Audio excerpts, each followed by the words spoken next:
Welcome to this meeting with the Licensing Act Subcommittee. My name is Michelle Parker. I'm the Legal Executive. Can you speak up, please? I'm the Legal Executive advising to the claimant of this committee.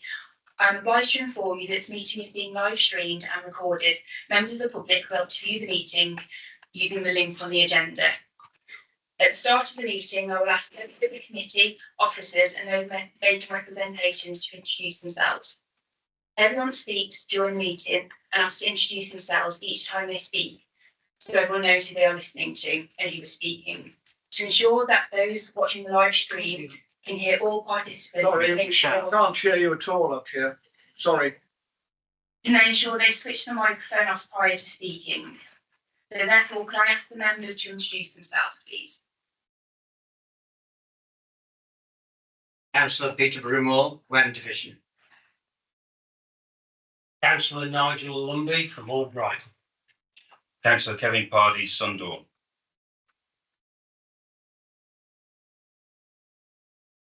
Can I ask the officers to introduce themselves, please? Oh, how does this work? Yeah. Okay. Yeah, good morning. I'm Rob Boland. I'm the officer in the Environment Protection Team, responsibility for licensing matters and commenting on new licence applications.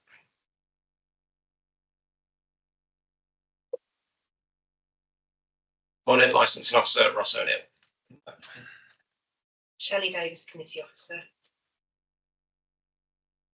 At this point, I would usually ask people making representations to introduce themselves, but due to the number of people in the room, we've agreed that people will introduce themselves when they come to the front to make their formal representations. I shall now turn to items on the agenda, and are there any nominations for the position of Chairman? Yeah, I'd like to elect Nigel Lumley. And I'd like to second, thank you. I've done that one. We've done it. It's 2-1. If I think no. Okay. Thank you very much then. I'll just read a statement out. The committee has read and considered the representations and evidence submitted by all parties in relation to the application. Therefore, presentations should be succinct and kept to a brief summary of key points. There is no need to read out written representations or reiterate the details of written representations at great length. The Chair will intervene if it's felt that representations are becoming overly long or going off track or do not relate to the application being considered.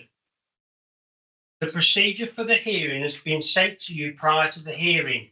In general, we will aim to keep to this order of business to ensure the timely and fair conduct of the hearing for all parties. If it is felt necessary during the course of the hearing, the committee may make the decision to deviate from the procedure. This is at the committee's discretion. There are opportunities throughout the hearing for each party to ask questions of others following their presentations. Please ensure that you use this opportunity to ask questions only and not to make any further points or statements. It's for the Chair to decide if questions are appropriate and relate to the matter in hand.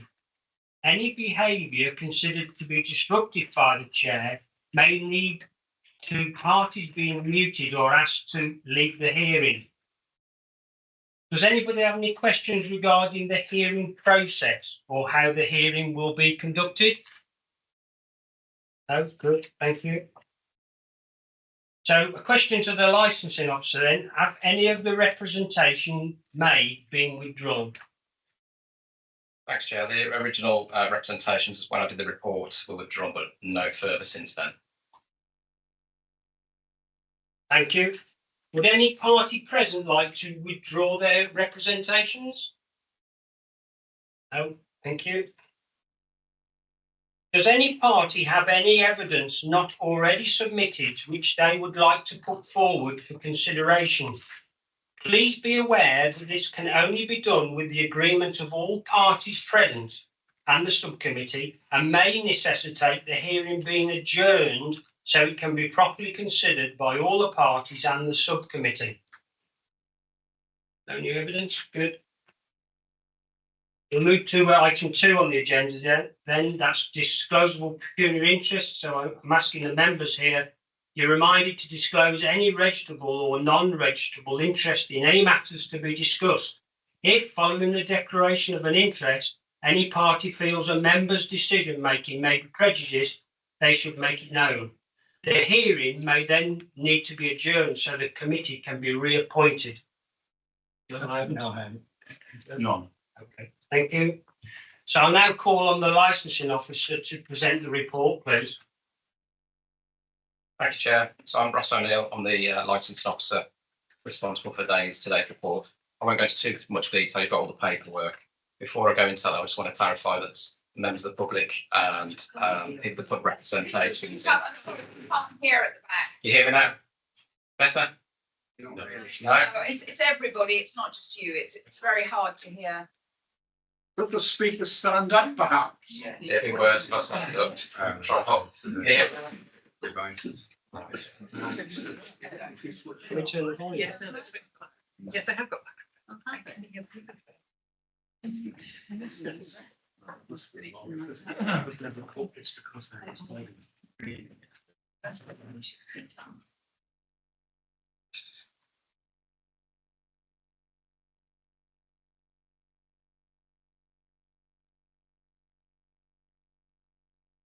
that's it.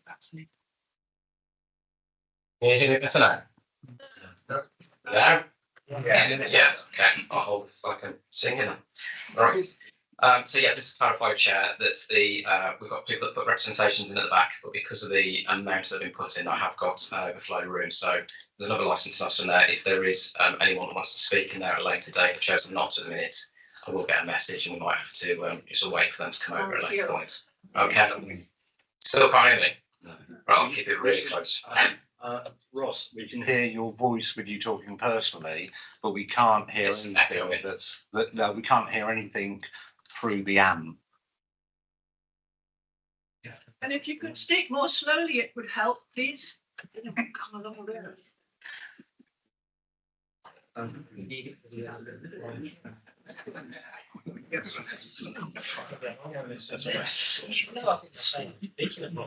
That's straight, isn't it? Yeah, you've got 2 more. Is that one better?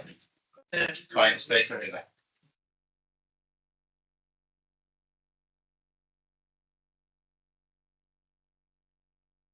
Be feed. Best. Not really. No.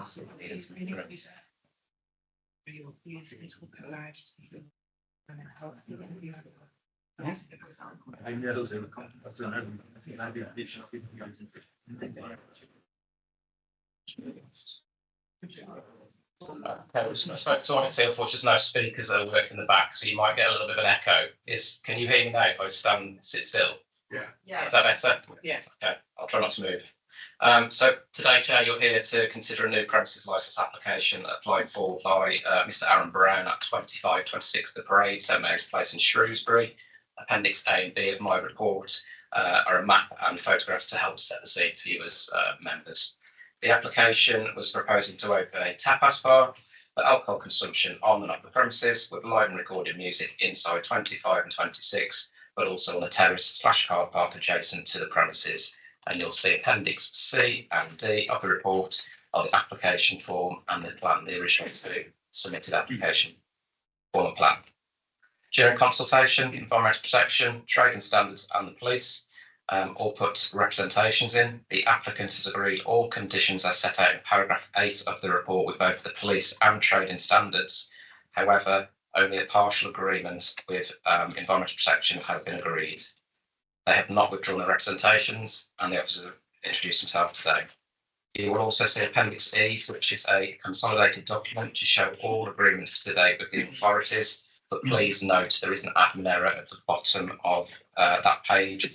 Trading Standards have agreed not to have the last condition on that page, which reads, all persons under 18 must be accompanied by an adult at all times. They believe that because it's now a restaurant, that condition is not necessary. So just to confirm the last condition about children, off Trading Standards, they don't believe that condition is now necessary. So representations, there is 70. We've lost it. Chairman, I've got very good hearing, if I'm even at my age. But frankly, we can only hear about 55% of what's going on. And frankly, if I may say so in the politest way possible, it's not good enough. And really, if we could hear, that's the purpose of the exercise. But at the moment you can hear because Ross is talking towards you as well. He's not talking towards us. He's doing a very good job. But frankly, the acoustics are not good enough at the moment. Ross, what if you pronounced that over here? Could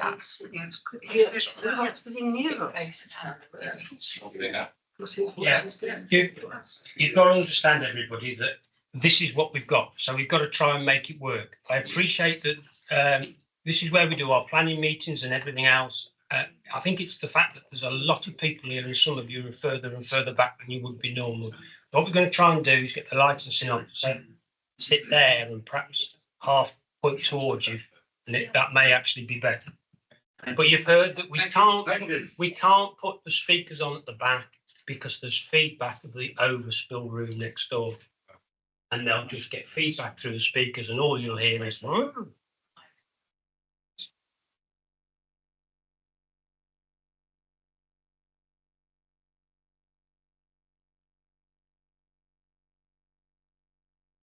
Sorry about that, Ross. But this is important that we Of course it is.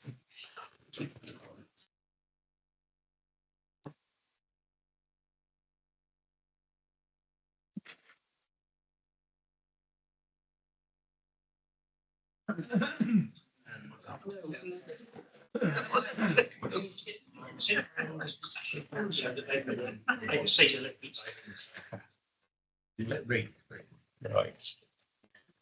Thanks, Robert. You have to go to one of the website.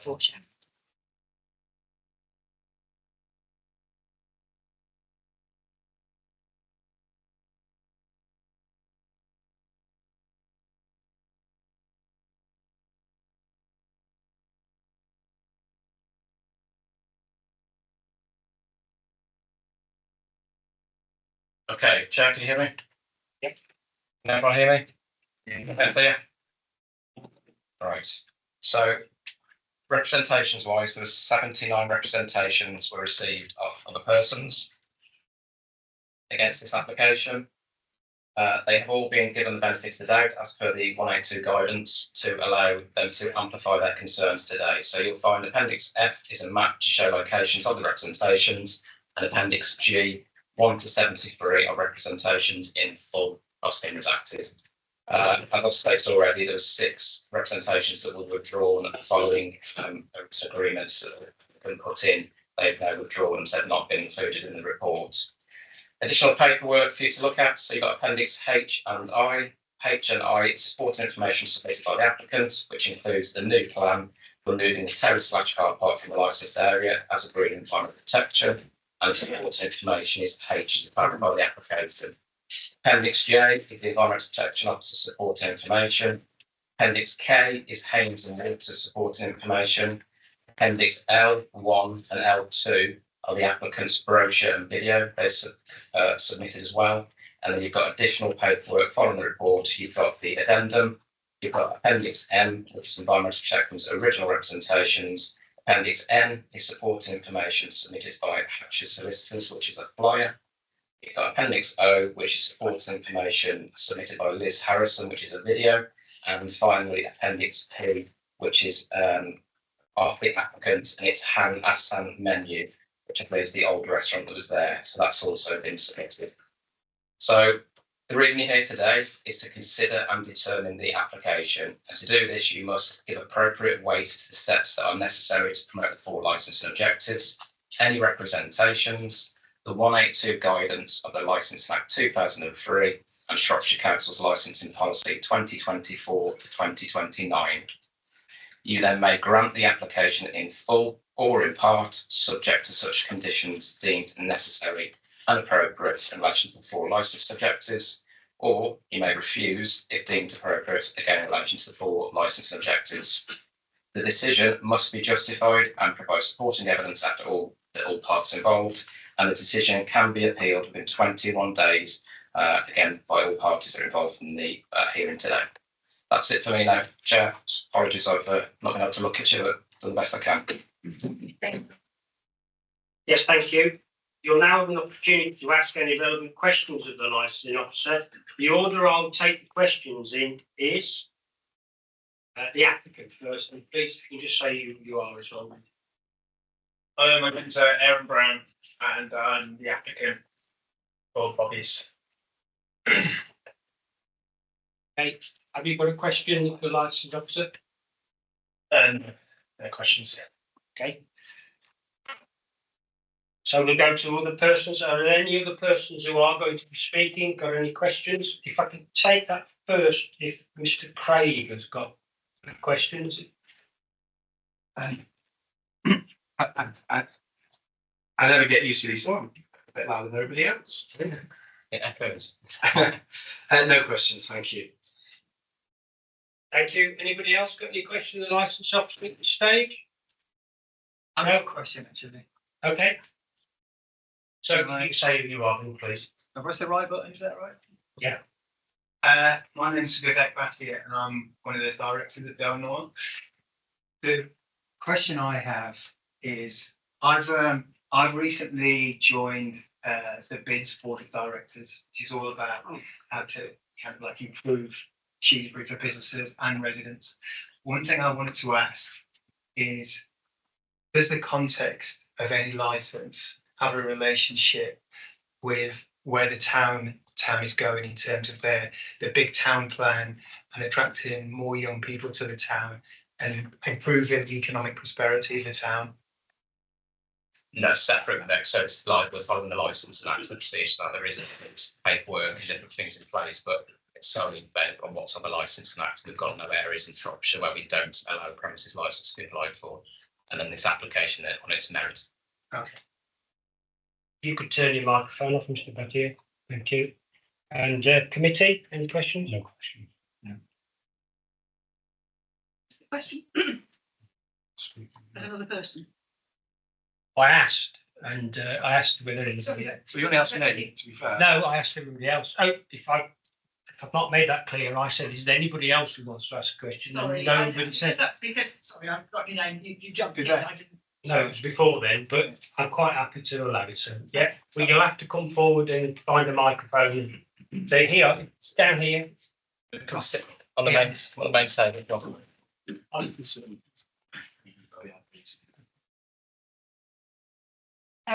I need to turn it on? Right, okay, sorry, I'm going to make this quite quick.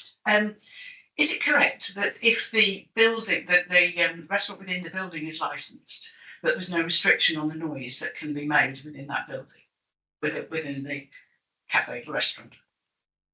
When someone applies for a premises licence, the area they license, there is the deregulation from back in 2015 about the Live Music Act and separate to the recorded in relation to the recorded music. So although there might be can't be any restrictions up to 2,300 hours, Environmental Protection Act separate powers under the Environmental Protection Act, and then they could look at re-regulating that at a review.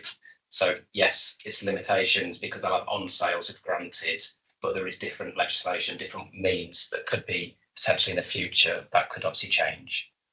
Okay, thank you. And looking at Sorry, you didn't say who you were. So. oh, I beg your pardon. I'm Mel Walters. Thank you. Looking at some of the applicants' responses, is planning permission required if the external terrace is used? I'm not a planning officer, so I'm not going to comment on anything planning related.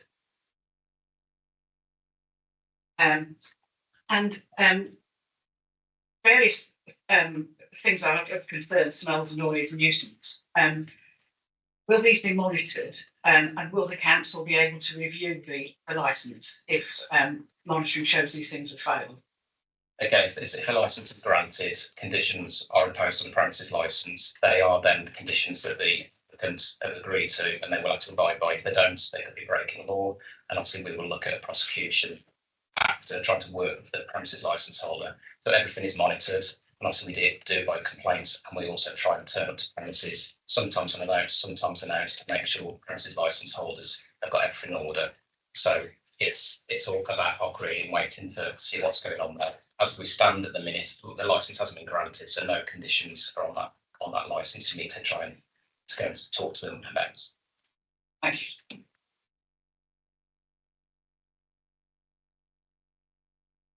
Okay, thank you. Perhaps your first question, when the environmental officer speaks, it might be worth asking that person.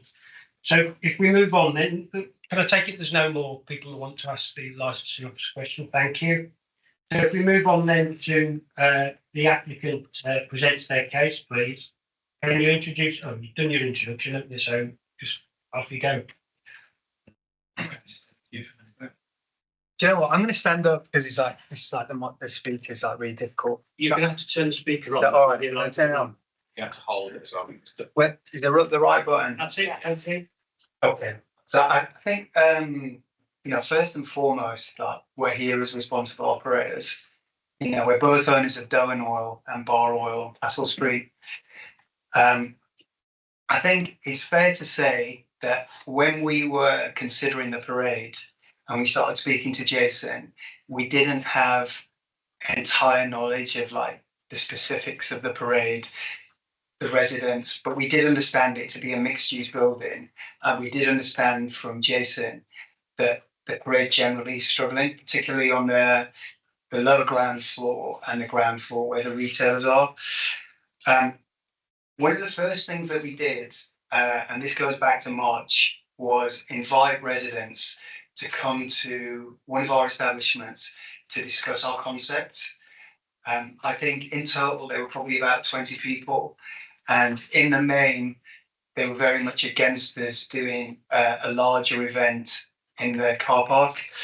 So I think from the outset, I think we've been listening, and I think we've been listening throughout the whole process, and I think we've been adapting. Now, when it comes to the license application and planning, it's also fair to say it's not our expertise. We bring in consultants to help us. So on the planning side, the advice we got was to have a very broad approach to the license. It's something that we took for Dowen Oil. Our license runs from the morning until late into the evening, but our actual licensing hours, when we open at 12 o'clock. Dowen Oil's a family-friendly restaurant. It's exactly the same as what Bobby's will be. So even though we put in a license for earlier hours, our plan is to open the operating hours will be reduced. Yeah, go. Yeah, just to interject there, if everyone can hear me. Our actual license at the restaurant is from 7 a.m. until 11 p.m. And that's obviously with music and all those kind of things. Of course, we don't execute that. The licensable activities we do use is from 12 p.m. and last service in the restaurant is at 9 p.m. So I just wanted to clarify that we have asked for that in the past, but what we tend to use is completely different.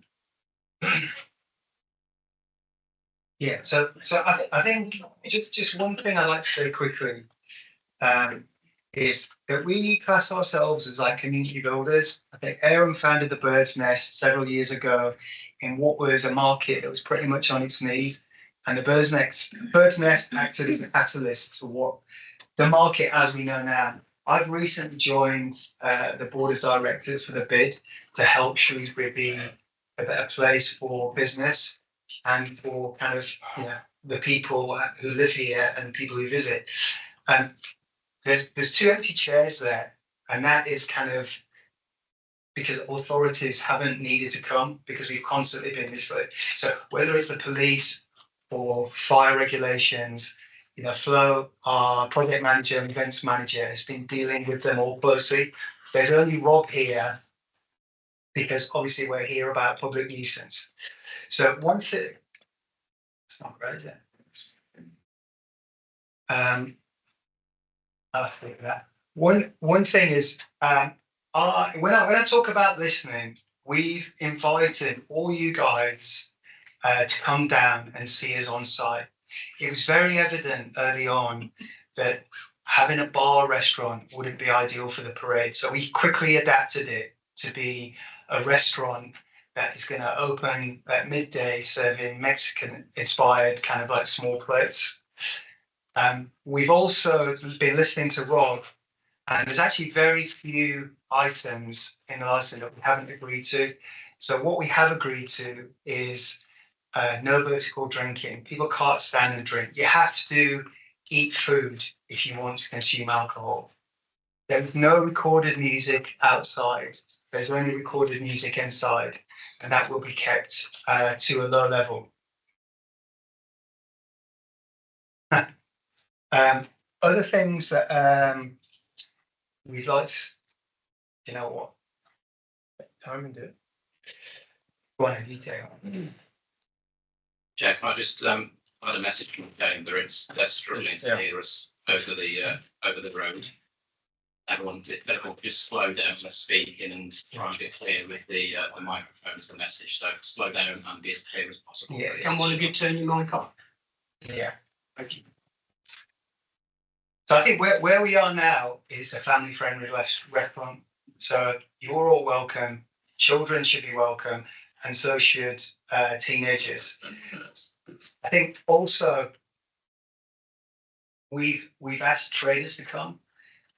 Traders have been very different. They've come to site regularly, and they all agree that the parade needs something to reinvigorate it, but that should be done respectfully for them and for residents.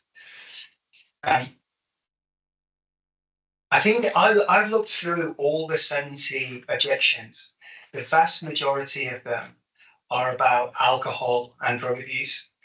Now, I think the vast majority, and obviously there's things about noise. I think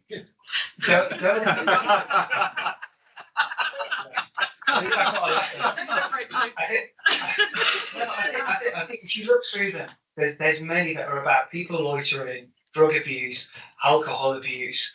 Now, any restaurant that has a responsible operator doesn't allow that to happen in their restaurant or the surrounds, and we would be exactly the same. The way we would train our teams, the way we would have induction of them checking the toilets, checking the communal areas, we've been liaising with Jason continually, is that doesn't happen. I also think you have to recognise that the problems that do exist at the parades is because there's actually very few people around. When there's activity, less things will happen. So in terms of like the Challenge 25 policy, that is something that we will obviously execute in exactly the same way we do at Doe and Oil. So anybody who is regarded as an underage drinker will be checked, and it will be logged, and it will be there for review. I think, in short, what we're really trying to say is that we've demonstrated with 6 years of Doe and Oil that we're responsible operators for family-run restaurants, and I think that is exactly what we're trying to bring to the parade. Except, I would actually say it's on a lower volume to that.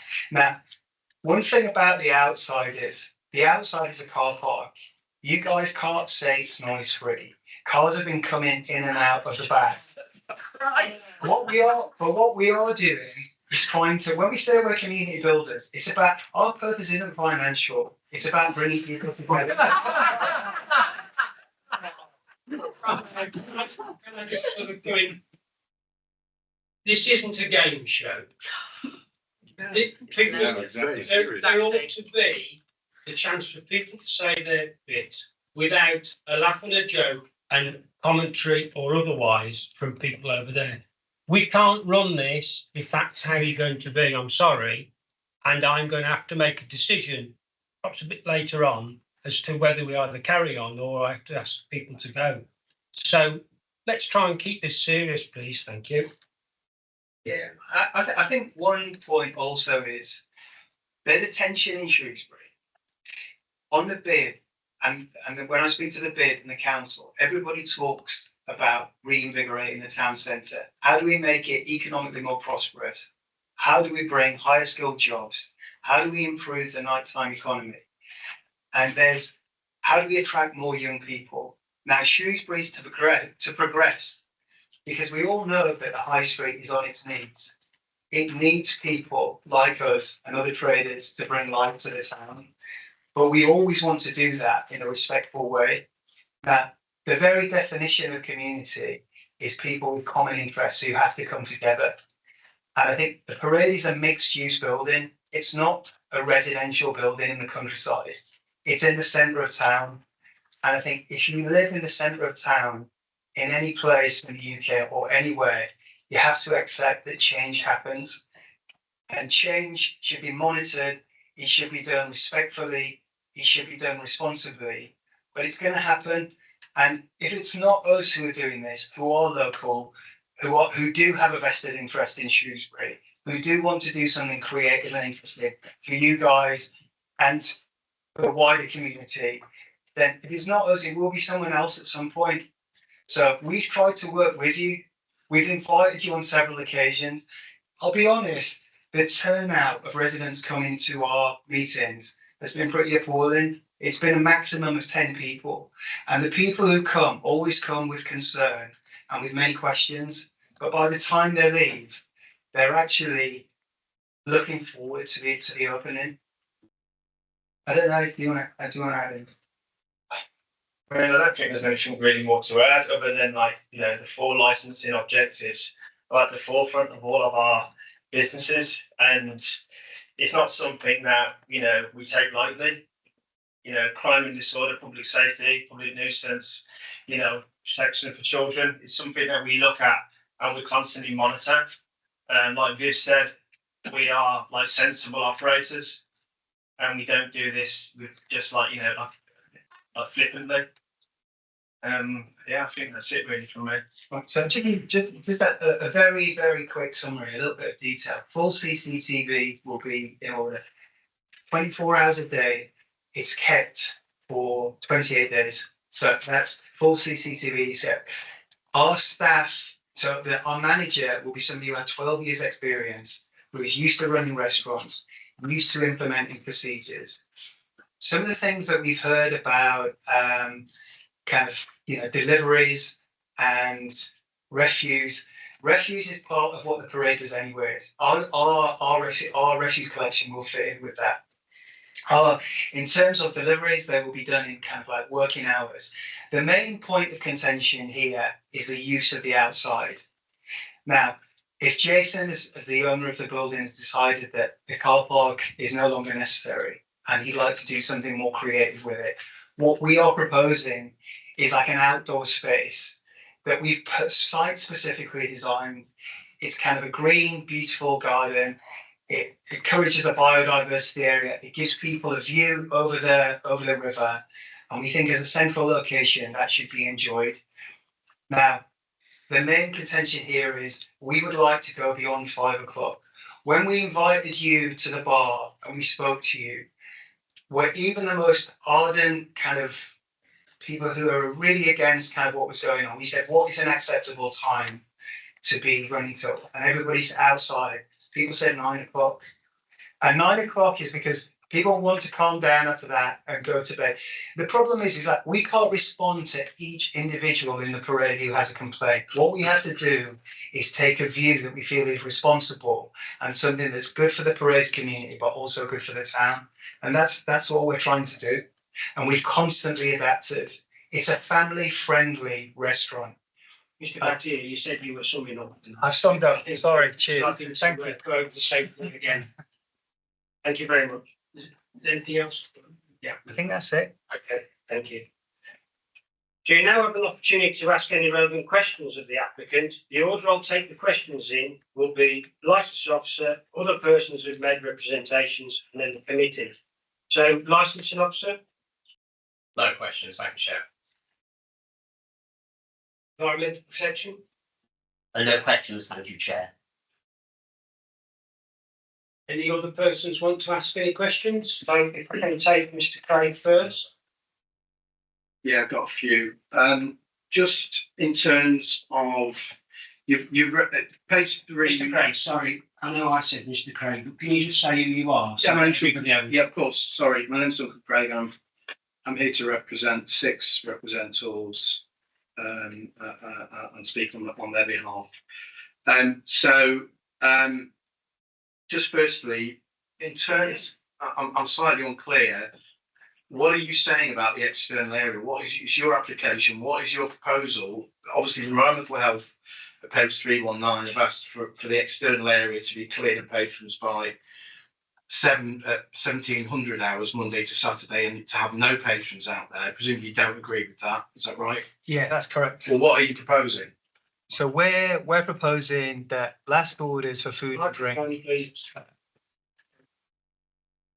Yeah, we don't agree with that. And what we are proposing is that last orders for food and drink would be 8 p.m. and the garden would be completely closed by 9 o'clock. The primary reason for that is 9 out of 10 people won't be able to enjoy the garden because they'll be at work.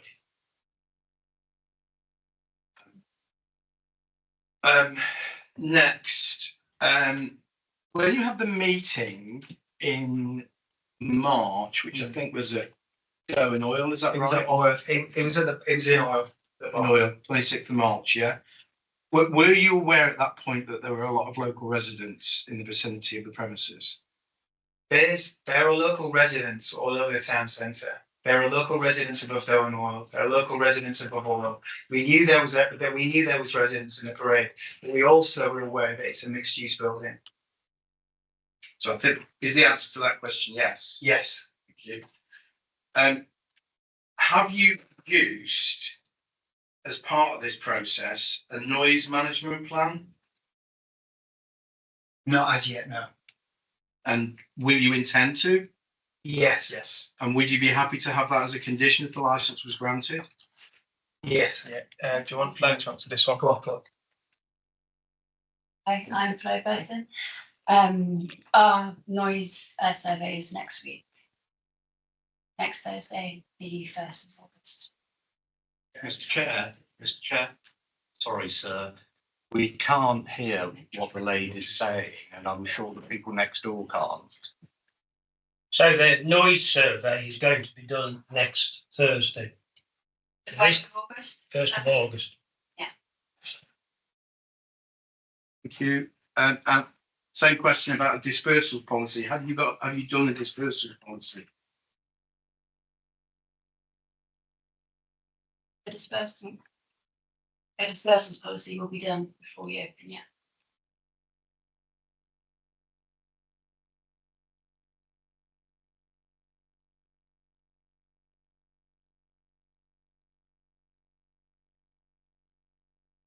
Thank you. So any other? So if I take the lady right at the back, you'll have to come forward down to the microphone here, please. I think you'll probably be able to hear me. No, there's other people in another room, sorry. Microphone's at the back. Oh, there is actually a microphone at the back if you want to press the button there. Yeah, the right-hand button, and then it will go there. Oh, right. Is that better? Is that Yeah, that's okay? great. It's just a brief question. Who are Caroline you John, first? local Who are you first? resident. Sorry, can you say that again? My name is Caroline John. I'm Thank a you. local resident. And that's my capacity that I'm hearing today. Our councillor, Nat Green, responded to the consultation, and I noted he made very interesting comments about security, which is something that hadn't occurred to me. I'd be very interested to hear the applicants' observations on those comments and their proposals about them. Thank you. Hello, yeah, Aaron Brown here. In terms of security and wardens, I mean, we put those in place where we see fit. So, of course, day-to-day runnings would use wardens, like people that actually work on site. And then security would only need them if we decided to do anything further down the line, like one-off events that actually happen already at the cafe. But again, for like extra security, SIA trained, we wouldn't use them for day-to-day running of the restaurant now. And who else, please? Who else, please? Do you want to say something? Yeah, I tell you what, if you could pass one of the microphones down, but don't touch the actual silver bit at the top. They break very easy. Thank you, sir. If you can say who you are. Right, my name is, I hope you can hear me, I can do without this. My name is Peter Stewart, I'm chairman of the Town Centre Residence, which operates for residents within the loop of the river. And my question is a double-barrel question to the applicant. First of all, do I understand from the applications and revised modifications and possibly further revised modifications, which I find unclear, that there could be as many as 19 or 20 tables in the consumable area outside the premises?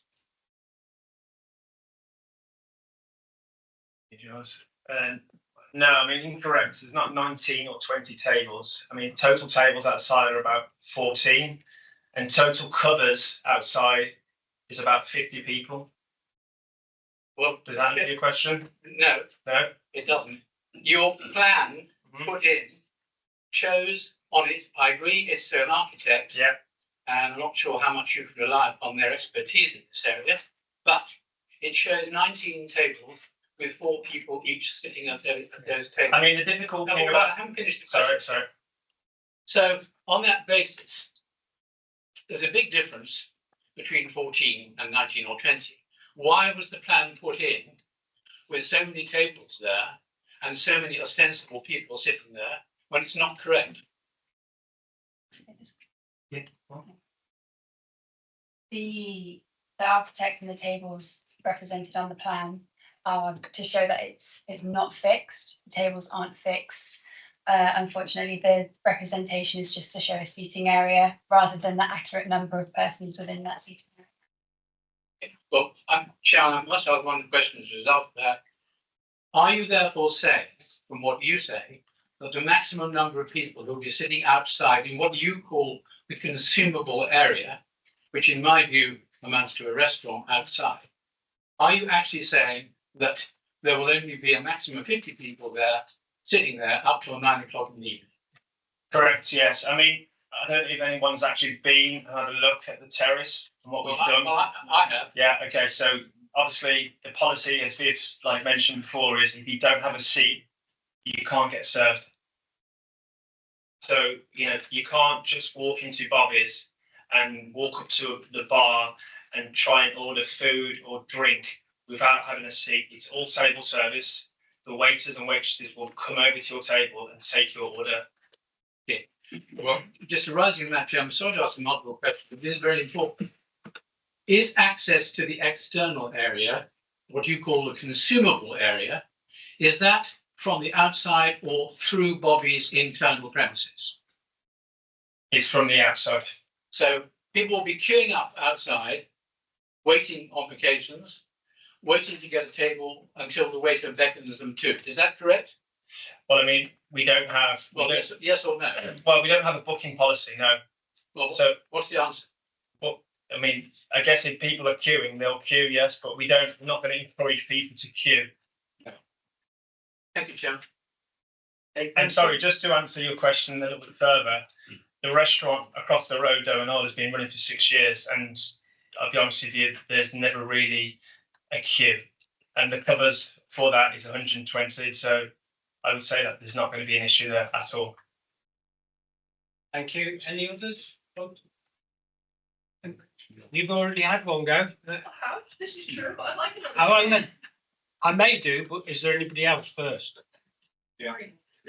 Can everyone hear me? Yeah. Yeah, my name's Stuart Crocker. I'm the director of Watergate Mansions Residents Association Limited, which owns the freehold of Watergate Mansions, which is the adjacent property to the parade. We've heard a lot about the effect on the residents of the parade, or of course, as it's termed, and that's fair enough. But we haven't heard too much so far in this hearing about the impact on neighbouring properties, which are purely residential properties. Have always been purely residential properties. That includes the one I'm responsible for, as well as Blackfriars. Mr. Crocker, can I just stop you there? Yeah. This is asking questions of It the is, applicant. Well, when we get, there'll be a part on there where you can then say how you feel this will impact. That's why you've not heard it yet. Yes, but I think what's happening here is rather than ask a question there, you're going to get out what you want to talk about when you make the representation, which is low. This is a question time. I was going to come. The question is for the applicant is: have you considered the impact on neighbouring properties in terms of noise, queuing, etc., or just those residents of the court? That's my question. Yeah, we have. And that's why recorded music is only inside, and outside there is no music, and it's just kind of like people. And that's also why we would have last orders for food and drink at 8 o'clock and clear the garden by 9 o'clock.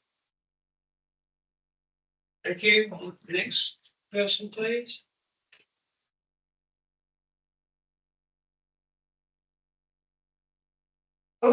My name's Tim Haynes, I'm a local resident. Could you please clarify your smoking policy within the restaurant and on the terrace? The parade is a no smoking zone, and the restaurant will be a no smoking zone, and the outside will be a no smoking zone. And I think the lady on the end wanted to speak. Thank you. This is a question for clarification, really. My name is Jan Boyd. I've been sat outside, well, in the council chamber, where the sound quality is appalling. So I'm asking for clarification, really. First person that approached the table and asked 3 questions. The second question, I didn't really understand what it was, but it was considered to be irrelevant. Was it something to do with the bid? Was her question something to do with the Shrewsbury bid, and it was considered irrelevant? Because if that is the case, why was the applicant allowed to speak at length about the bid and the effect that this property and the licensing application would have? I may have misunderstood entirely. I couldn't hear the second question, but it appeared that there was a question about the bid, and it was considered not relevant to this application.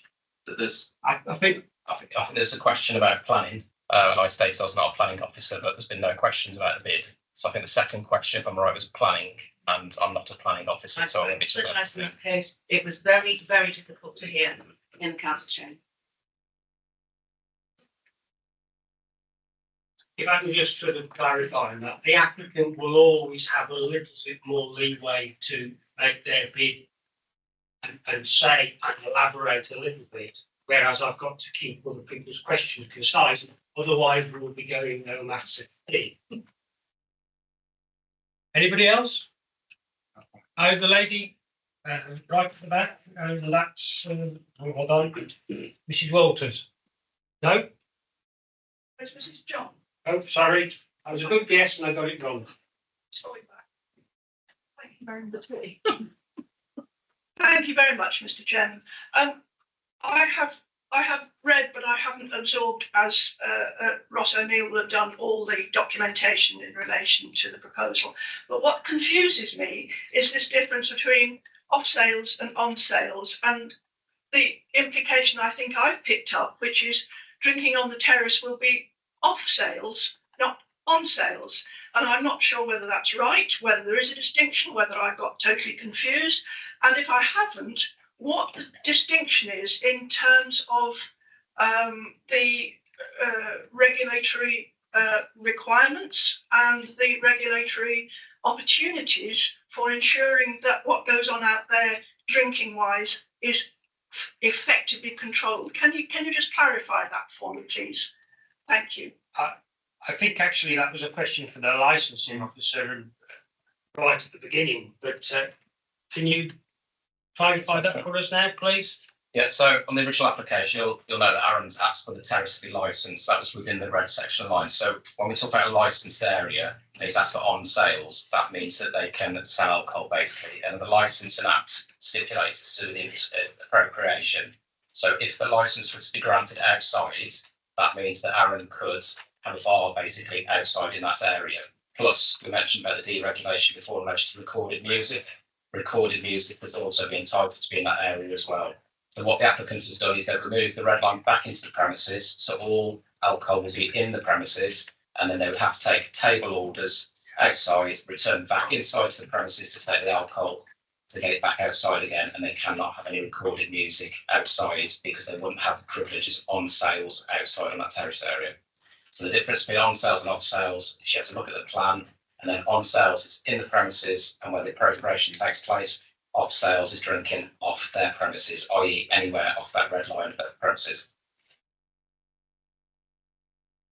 Okay, thank you. And another question, gentleman in the middle, who's got the microphone. Thank you.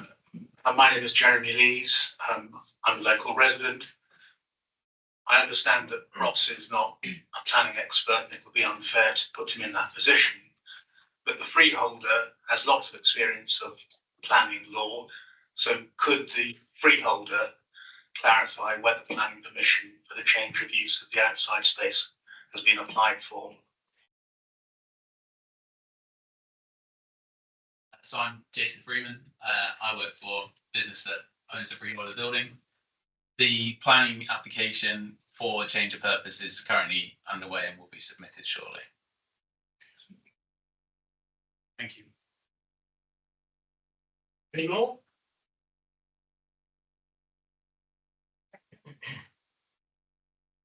Okay. Thank you, Mel Waters, a local resident. I know that Down Oil allows supplies takeaway food. The area that you're proposing parade it's quite difficult for traffic. Parking's awkward, one way and so on. Will you be doing any takeaway from this restaurant? To be perfectly honest, it's not something that we've considered. In terms of parking, out of hours, 5 p.m, the barrier will be closed, and that's something that we will do as well. I know that the caretakers after 5 p.m, they close that barrier to stop cars going down. But we haven't considered takeaway. I mean, the level of food that we're doing probably doesn't travel as well as pizza. So, but it's not something that I'm going to say that we're not going to do. But again, like any business, we need to open it and see how it goes and monitor it accordingly. Thank you. Oh, another one. Push it back.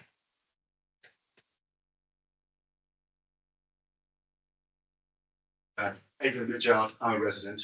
I've heard the term recorded music. Will that also include live music? No. No live music. Can you just repeat that through the microphone for the people in the room, please? Yeah, just to clarify, it's no live music. Thank you. Thank you. Any more? Liz Harrison, can I just confirm that live music doesn't constitute a DJ playing recorded music? That's right. The guidance. We have, we're not going to use DJs at Bobby's, but I don't think a DJ does constitute as live music. Fine, so there won't be any DJs at Bobby's? No. Thank you. Just a reminder, if you can say who you are each time, but before each time. Thank you. Who's next? Gentleman over at the end. Just a reminder, don't touch that microphone. My name is Geraint Dundas. I have a flat in Blackfriars. One question, I'm not sure it's relevant, Chair, however, if the licence was granted you until 5 o'clock, would your business be sustainable?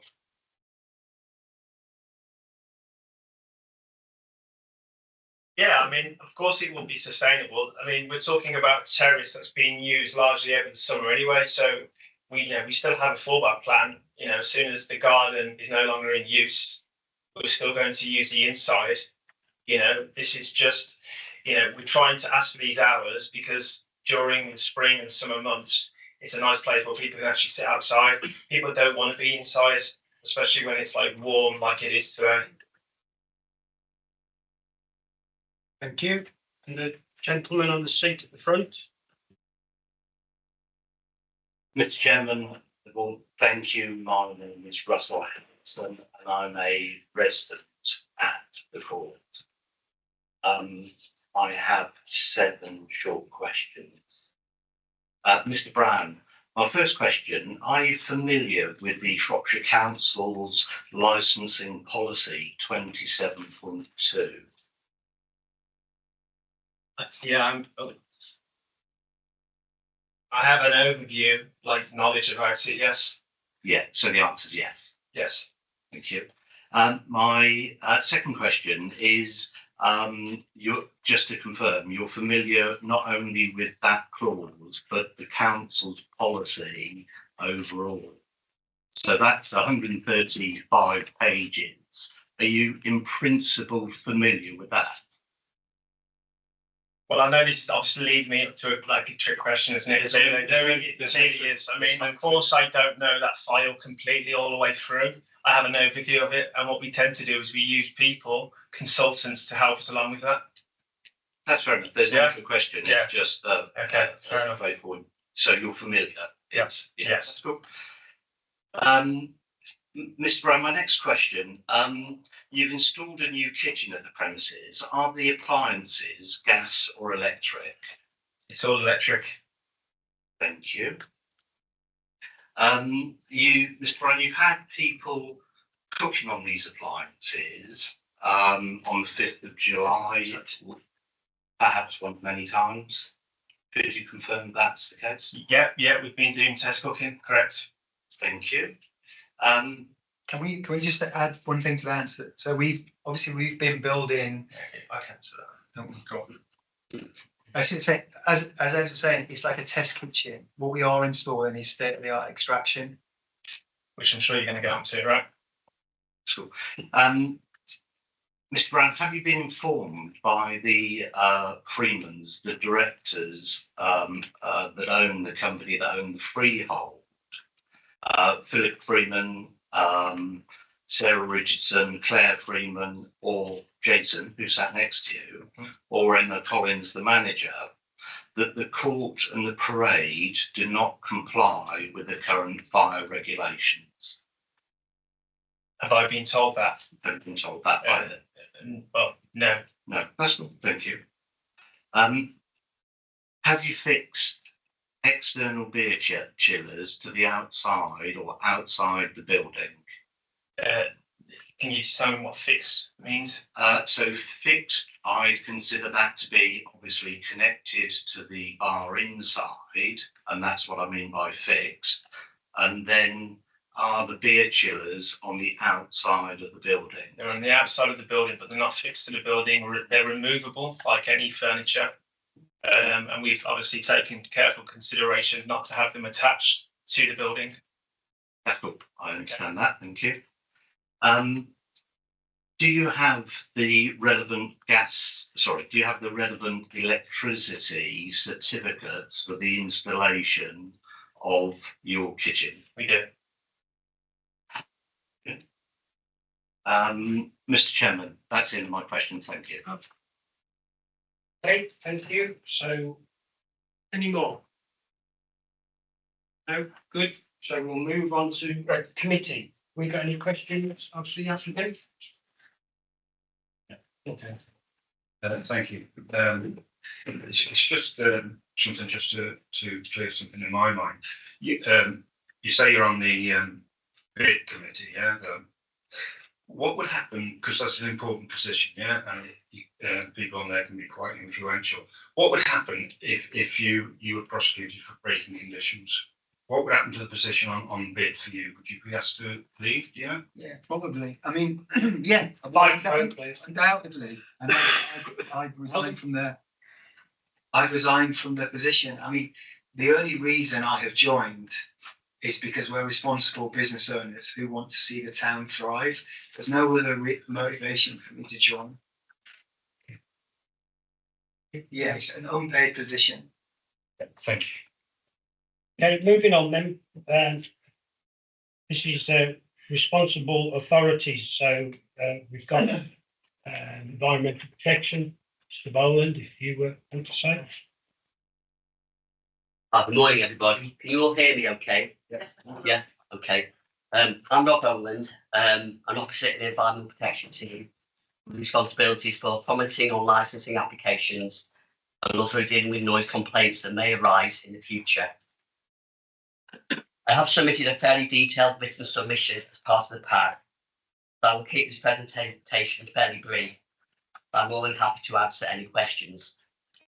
The applicant, Aaron Brown, originally applied to license both inside units, numbers 25 and 26, and the external terrace. He wishes to trade until midnight, 6 days a week, until 11 PM on Sundays.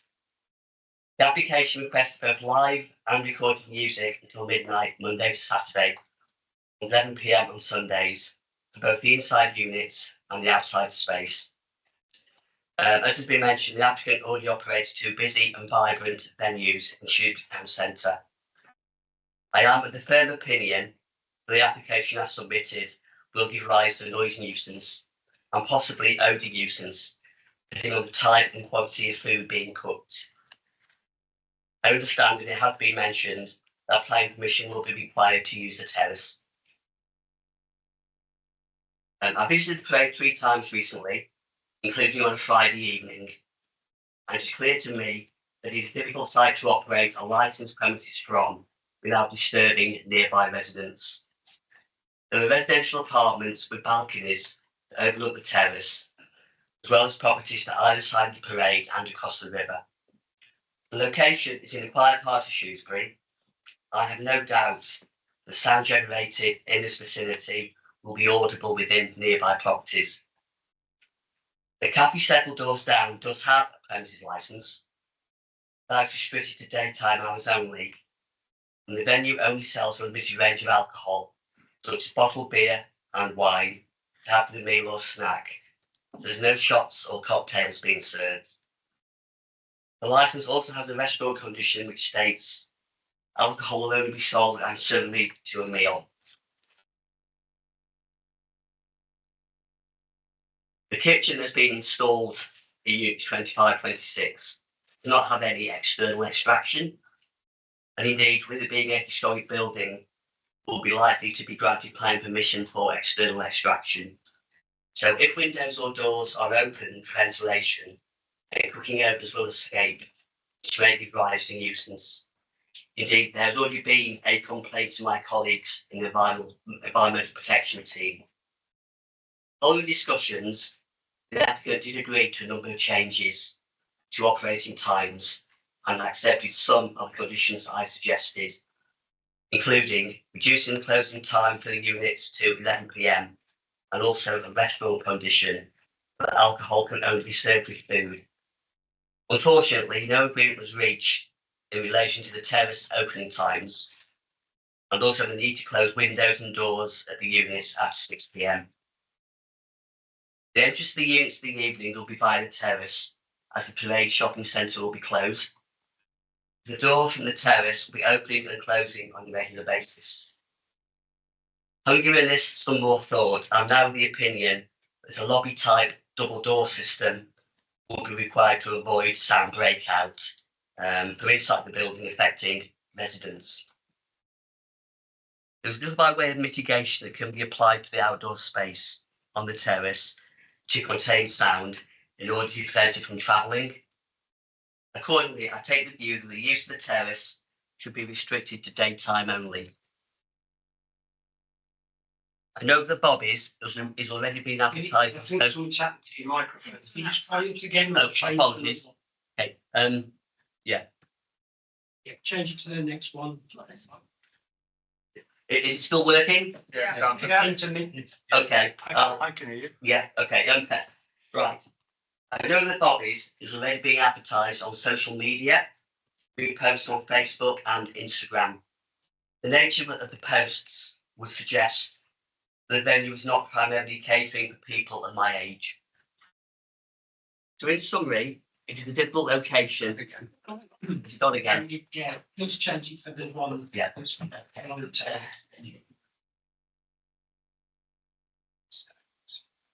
Closely, yeah, okay. Okay. So in summary, it is a difficult location to operate a hospitality business from without impacting nearby residents. This is especially true for a business that wishes to trade in the evening as part of the nighttime economy. I'm of the opinion that noisome patrons sat outside on the terrace would give rise to noise nuisance. If the committee were minded to grant a licence, then I believe that all of the conditions I've listed in my formal submission should be implemented in full in order to minimise the risk of public nuisance. Finally, while the concept of Bobbies as an informal tapas or taco bar would be a welcome addition to Shrewsbury's nighttime economy, I am sure it will prove very popular. In my view, the parade is simply the wrong location for this type of venture. Okay, thank you. So we'll ask questions and we'll do it in the order first. The licensing officer, if you've got any questions. No questions, Chair. So now we go to other persons. So if I can ask Mr. Craig, has he got a question? Yeah, just one. Page 317 in the agenda pack, you make reference to a lobby double door system. If the license was granted, do you think it would benefit from a condition requiring that in order to mitigate any potential public nuisance? Yeah, I mean, problem with the single door is when people come in and out, and because the terrace is the main entrance, there'll be noise breakouts. Yeah. Whether that be people noise or potentially music. Whereas a double door lobby system will prevent that from happening. Thank you. So Mr. Harrison, have you got a question? I have no questions. Okay. Thank you for your report. Any other representatives want to ask any questions? No, thank you. Applicant, questions? Yeah, I'd like to ask a question. So Donald, the restaurant across the road, has a double door, well, actually it has a single door system, which is 2 doors.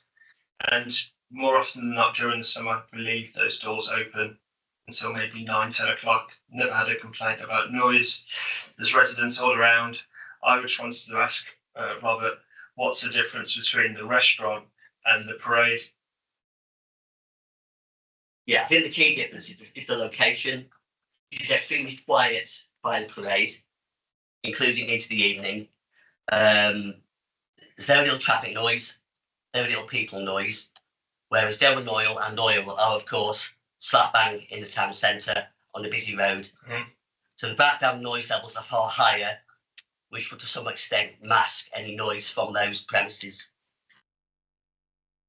Fair enough. I mean, I would like to say though, directly above Derwent Oil, flats. When I mean directly above, I don't mean 3 stories above. I mean directly above. So I would say that the actual noise levels would pretty much be the same. And I'd like to ask you another question with regards to the Instagram post. You know, you mentioned that the angle of the post aren't directed to someone like your age, and I think that would be unfair to say something like that, because actually the demographic of our audience across both sites. It's a question. It is a question, yeah. It is a question. The demographic of audience across both sites is very wide. And I don't know how you come to that conclusion. I suppose the question is Hold on, the question's been asked. I think it's quite clear. Yeah. So if Mr. Boland wants to answer. Yeah, I mean, I have, as you know, been around Derwent Oil and Oil in the evenings. It is a mixed demographic, but I would suggest most of the people there are towards the younger end of the age spectrum. Okay, thank you. Any more questions from the applicant? Just as a parade is a central Shrewsbury mixed-use building, do you not feel that it deserves to be shared if it's going to prosper? That isn't, in my opinion, a relevant question in regards to this committee. So if you could both turn your mics off, please. And committee, we've got any questions, please? Hardy? You just, Mr. Boland, you just said that something the guy said was irrelevant. How relevant is age? Age per se is not relevant, but behaviour is. Sorry, so you can predict what the behaviour will be in bodies. Is that what you're saying? No, I can't predict that. It's irrelevant, isn't it? It shouldn't have been mentioned. Okay. Thank you. Okay, no other questions, so we'll move on to representations present. Give them an opportunity to outline their case. So I'm going to start with Mr. Craig. Thank you, Chair. I visited the premises this morning. In fact, I You actually see it as I was driving over the English Bridge. It's a fantastic location, no question about that. And it's also right for the applicant to point out that there are distinctions between people living in town centres and in the countryside. However, there's no doubt in my mind, having visited the site, having looked at the premises, having looked at the residences that are situated directly above it, and particularly above the terrace, and the significant number of residential properties, that this is not a typical town centre location for a licensed premise. And one of the reasons I was asked to be involved with this was the huge amount of alarm that was raised as a consequence of the application. Now, the applicant themselves, Mr. Bartier, in fact, has made reference to using consultants. Well, if they've used a consultant on this application, then they should be asking for their money back. Please invite you to turn to page 35 of the addenda pack. Now, whilst it's not overwhelmingly relevant for the purposes of the application as it stands today, people that I represent have significant concerns that these applicants have simply not considered this location, the fact that there are so many residential properties situated above it and around it.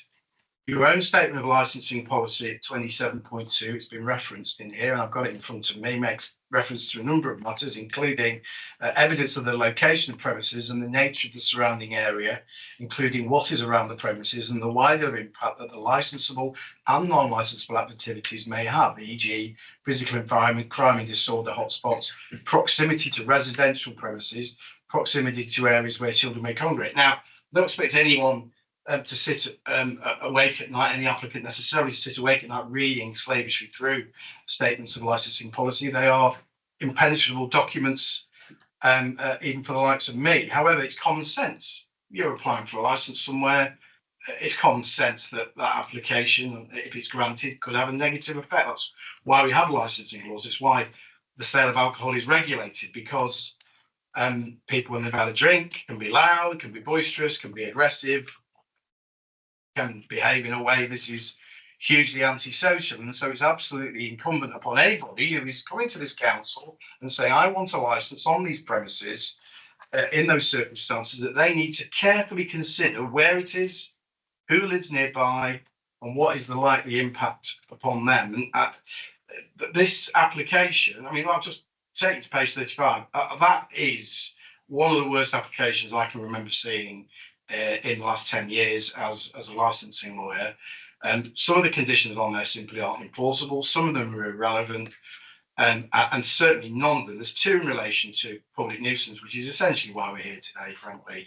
That there are ancillary concerns that have been raised around protection of children from harm. But the principal reason we are here is that the people who sit behind me, the people who have instructed me to be here today, have great concerns that the quality of their lives will be negatively impacted by this application if it's granted, even as it stands today.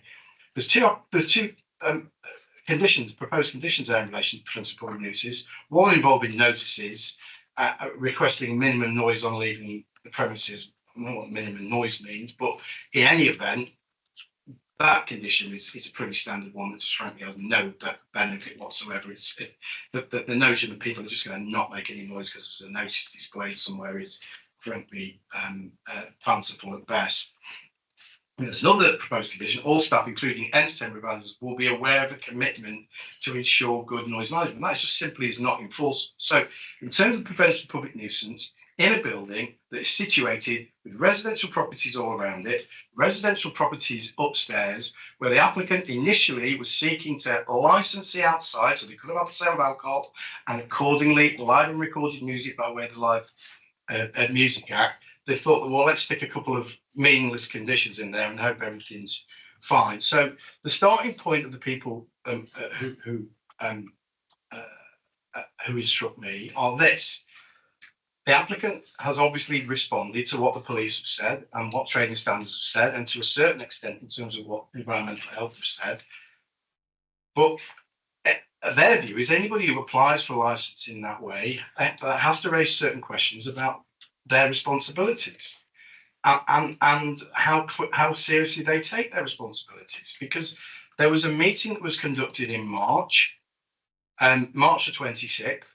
A number of local residents came along. The applicant has conceded that they realised at that point in time that there were a number of local residents that were concerned about this, and then in spite of that, they stick this application, which was just wholly unsuitable. Now, I'm not going to dwell on that because we are where we are, but you have to, as a subcommittee, consider based on that whether you feel that in relation to this location and the number of significant concerns that have been raised by local residents, whether you think it's more likely than not that these applicants will do as they say they're going to. Because if they don't comply with the conditions that they say they're going to agree to, then they're going to make a number of local residents' lives miserable.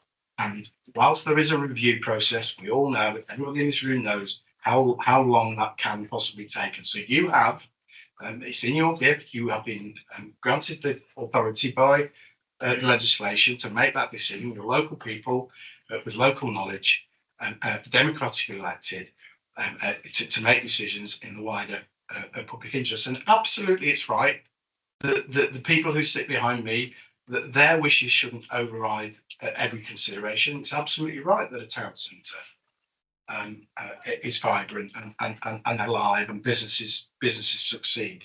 But that has to be conducted in a proportionate way and in a way that takes into account the interests of local residents in particular. And I'll just further expand upon that. The statement of licensing policy at 8.4 actually invites you, obviously it's a requirement that you have due regard to your statement of licensing policy in any decision you make. It does at 8.4 say that you have to consider the Shrewsbury Big Town Plan. That is enshrined and mandated within your statement of licensing policy. And the Shrewsbury Town Plan states that where this premises is situated is a historic quarter, and it is framed in order that desirable town centre living will be encouraged. Now, there is, and it's been referenced. For some reason I've written it down twice. I don't know why. It has been referenced, and obviously your environmental health officer has made representations, which I will touch upon shortly. He's made reference to a cafe that's situated there that trades until I believe trades until I think it's 6 p.m. Is that correct? I think it's 4:30. Forgive me, 4:30. I don't know why I've written 6 p.m. 4:30 p.m. It's licensed until 4:30 p.m. Forgive me. Nobody here's complained about that. Nobody here has said we don't want that on our premises. We don't want that next to where we live. And that represents a proportionate and balanced approach by them. They understand. They've moved to town centre. It's not. They're expecting their lives not to have any level of interference from businesses that are around them. It's all about it being in a way that's not going to interfere and impose upon their lives in a way that makes their lives miserable. And I reiterate the point that where this terrace in particular is situated on the premises more generally is so cheap by jowl. It is so close. It is so likely, even without any music out there, with people talking, to interfere with the lives of the people who live there. The only proportionate, if you are minded to grant this, and please invite you to consider, the only proportionate approach is to follow what your environmental health officer has suggested. And I please invite your concern to that. So Boland's is at 317. In fact, condition in relation to terraces is contained at 319. He actually has said he thinks this is the wrong location. I'll just invite you. He obviously be suitably and well advised legally today, and just make the point that 9.12 in the section 182 guidance makes it clear that responsible authorities are experts in their own fields. and they should be the main source of advice to you. And obviously, whilst it is correct that the police and training standards aren't involved in this, and I wouldn't expect them to be, because as I said, the issues around crime and disorder and protection of children from harm are not particularly they're not on the they're not front and centre as public nuisance. Public nuisance is obviously what environmental health are charged with dealing with and addressing, and they still have maintained their objection to this application. I just invite you to turn page 319. I would invite you at the very least, if you are to grant the application, to grant it with these restrictions on there, which include no alcohol or other drinks to be taken or consumed in the external terrace after 1700 Monday to Saturday, not to be used at all on a Sunday, and for it to be for the patrons accordingly as well. So we invite you at the very least, please, to consider those conditions. There are some further conditions you may want to consider. It's in your gift to grant any let me think now, it's 17, so it's under section, I think it's 18.3.1, is it?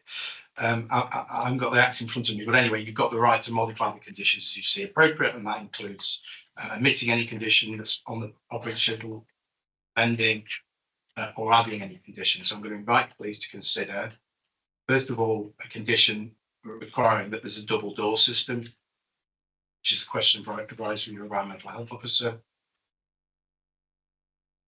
You might also want to consider a condition saying no smoking on the terrace. That's a condition on the licence. And you don't have to do that inside, because the section 182 guidance of 1.16 is clear that conditions shouldn't replicate any other legal requirements, and so you don't need to do that inside, but outside people can lawfully smoke out there. So you may wish to consider imposing that as a condition. You may also want to impose a condition and requiring that the premises has an active dispersals policy and noise management plan. And one thing that's just occurred to me while I was sat down is takeaway. I think that's probably what, but certainly deliveries of food. I expect that you would not want bikes turning up with people collecting food at all hours. So you may want to consider no deliveries of food from the premises also. And as a condition on the licence.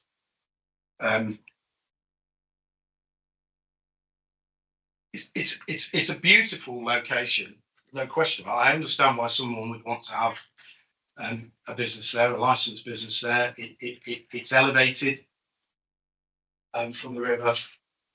It is. Mr. Craig, you're starting to draw it out really, because we've got the main message and everything you were saying. Well, you are. They've given 12 minutes. I've not even had 7 or 8 minutes yet. Sir, you are one of 2 dozen people who've got representing 6 people. Yeah. I am concluding. Thank you. So, thank you. And as you've seen from the representations, it is elevated. It is near the water, and the way it is situated and the way it is set up is given to create levels of nuisance that you wouldn't necessarily expect in other premises. And I therefore please invite you to, at the very least, follow what environmental health have said in respect of their and bear in mind their expertise, and otherwise. Whether you think that these applicants will do what they say they're going to do, and that's of course would be a matter for you. So that is a presentation on behalf of the people I represent. Thank you. Now, unfortunately, we'll have to go a round of. Has anybody got any questions of that representative? So we'll do it properly the first time, but then we'll have to move to. I'll just say, is any questions, and then we'll go like that. So. Licensing officer? No questions, Chair, thank you. Applicants? Yeah. Hello. You hear me all right? Yeah. Yeah, I've got a couple of questions. The main contention, would you say, is is it the outside or is it the whole site? That's a question to yourself. I guess the main, I'm trying to crystallise this in a way that's honest and that's fair. And I certainly think that the outside area has been the biggest overall area of concern. There have been other areas of concern that have been raised, but yes, I would say the use of the outside, yes, is the biggest concern. Those who instruct me, yes. Okay, fine. So since 1983, in that particular shop, you know that there's been almost 5 food retailers, including restaurants, three of them being licensable restaurants. Do you understand that and the timings of those? Yeah, well, I understand the council statement of licensing policy says that every case will be treated on its own merits. Yeah. And these 3 councils here are tasked with dealing with this application and the representations that are before it, and they're all representation. So anything that's gone before is wholly irrelevant. Well, I think I don't think You've got to do this through me, and I don't want to become a bun fight. Yeah. So answer the question. I mean, I've been asked a question, I've answered it. Yeah, you have. But I sense a dozen more coming. So I'm a big boy, I can take it. Do you want to ask? Well, I suppose one thing is that why do you feel a licensed restaurant in the past at the parade in the location that we just talked about with a river view that has a license outside that uses the terrace is irrelevant? I'm going to stop that. I'll let you answer it, Chair. Well, we haven't got the date, so I think we need to move on. Okay. So, okay, one last question from me then, and I'm done. Okay, thank you. So, do you believe that myself and Viv aren't responsible operators?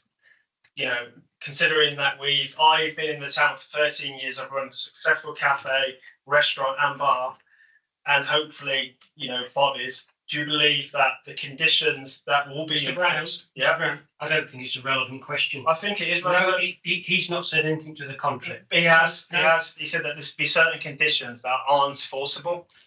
Well, that's a view. He has not said anything about you as a licensee. So there's no requirements for that. Okay. I can do. Yeah, I don't want to. You don't want me to? No. Okay. Right. Moving on. So, microphone, please. So, Mr. Harrison, seeing as you're the news, you've got next. Mr. Chair, I've got a number of things. I think it'd be fair on the people that are behind me because they'll be willing to ask lots of different questions. So I'd like to go at the end if you're in agreement to that. Okay, so who wants to go next? Sorry. It's not questions, yes, this is now your option. Yeah, sorry. Sorry.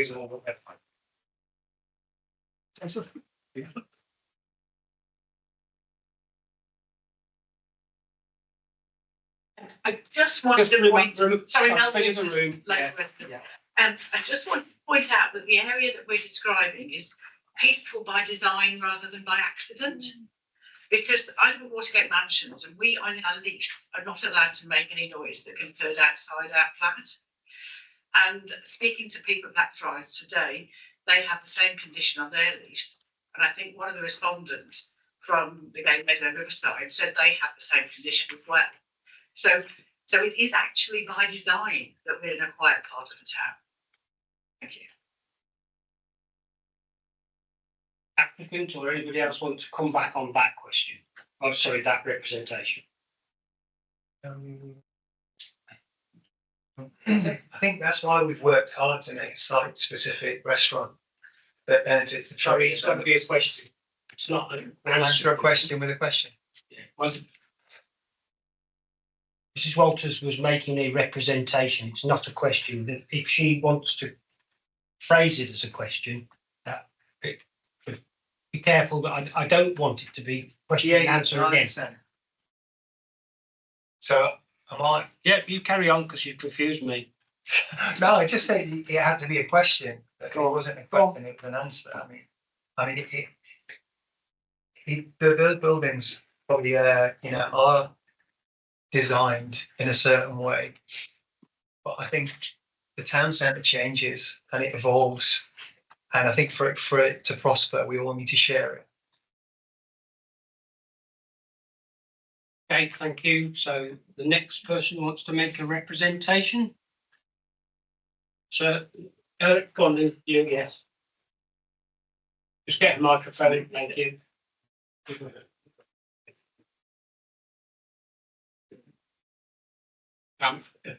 Peter Stewart, Chairman of the Town Centre Residents Association. Very briefly, just so that you know where the association comes from, it does act for between 120 and 150 residents in the loop at any given time. It's got an active committee, and the whole committee considered this at some length the other day. And I will not repeat what was put in our representation because it's there to see. What I will just add, however, is this: that although the Town Centre Residents Association is meant to represent the interests of the residents, one of its other operative concerns, and I'll just quote only 2 lines long, to promote a balance between residential, business and visitor interests, which maintains the essential character of Shrewsbury and enhances the quality of life of all those who live and work there. Now, just adding to that, quality of life in our representation for a huge number of residents who live above, next door to, or nearby here, in our view, we considered it carefully, I visited, in my view, is severely jeopardized, whatever this application turns out to be, whether modified or not. It's the wrong place at the wrong time, made for probably genuine purposes, but actually profit and enhancement of life and quality are 2 different things. And I think it's the enhancement of life and quality of life in Shrewsbury, which is ultra important in an area such as this. Thank you. Does anybody want to say anything regarding that representation? I think just say who you are again, because in the room. Vivek Bhatia, Director of Durham Oil. I think, pursuit of profit. We're a micro business. If any business on the high street or in the town centre, it's really difficult just to survive. But I think, for the town centre's residents to have a good, vibrant, interesting town, it needs people like us, and it needs people to try and promote change, but do it in a responsible way. To do good things, responsible change has to happen. Thank you. And the next representation, please. Lady there on the front row. Liz Harrison, resident of Court. I have an Appendix O, that goes with my representation. I'm not sure whether that's possible to play that within the room, Mr. Chair. No, not a problem. I will continue. Just to be reassured that we've seen it. Okay, thank you. In my original representation against this licence application, one of the main points for me, and I know a lot of local residents, was nuisance noise beyond an acceptable level in a predominantly residential area. I'd like to share with the committee the recording, Appendix O, I took on my phone at 3 o'clock in the afternoon on Friday the 5th of July, which, despite the premises not yet being open, is of an unacceptable level of noise. My husband and I were due to go away for the weekend. I was in our 2nd bedroom packing with the windows closed. I heard screaming, shrieking, shouting and loud music. I'm sorry, I'm very emotional. I'm trying to keep calm. I went to our master bedroom, which is directly above the unit in the parade, which now contains a bar, where the kitchen doors open out onto the car park area, or terrace as it's now to be known. I opened the window to capture the following, which you've heard in Appendix O. The song was being played at a very high volume, singing by male and female voices. Bearing in mind I'm 4 floors above the premises, and this was just a few people. After the recording had stopped, I moved away from the window. There was a united chorus of, and I will spare the committee the embarrassment of me using the full words, there's a chorus of F you, F you, F you, that was shouted at high volume. I don't know whether it was aimed at me directly, whether they'd seen me recording, whether it was a fact it was a sunny Friday afternoon and there were high spirits. Maybe it was just a general comment on the objections to the licence, or whether they're just individuals who think that that sort of language is acceptable to use at volume in a public area. I don't know the reason. However, I was intimidated, I was shocked, and I was incredibly upset. It's not something you expect to come from responsible business persons, staff members, whilst the owners themselves are present. I'd seen Aaron on site a short time before this instance happened. After this chorus of profanity, the music was turned off. It went very quiet, so I can only assume there was a realization that somebody may have or did hear it. I spent the following hours incredibly upset, incredibly intimidated, and when my husband arrived home and I told him what happened, he wanted to go down to speak to Aaron himself. This was several hours later, but Aaron had the audacity to say that it was probably the scaffolders that had been working on site.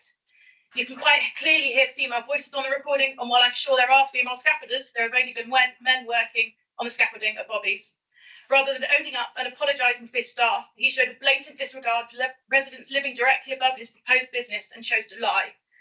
This lack of respect to residents whose lives he will be affecting so detrimentally does not bode well for the future. So, anybody want to say anything regarding that representation? Yeah, I think Jason wants to answer that. And just to clarify, your husband didn't speak to me, and that wasn't us at all. Your husband didn't speak to me. Thank you. Yeah. Thanks, Carly. Yeah, Jason Freeman. I think you actually talked about, Liz, just in that second part, is that we do have workers there on site right now doing part of the repairs to the roof. So my point was, is it possible that it wasn't that these workers at the time?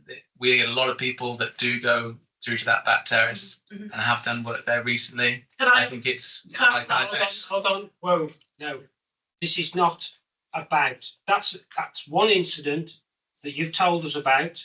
They've now answered, and I'm going to stop it at that, because we're not here to judge whether that was them or whether it was bad or anything. You've made the point about it, and so I'll cut it off at that. Thank you. You can turn your mics on. Next representation, gentleman at the very back there, please.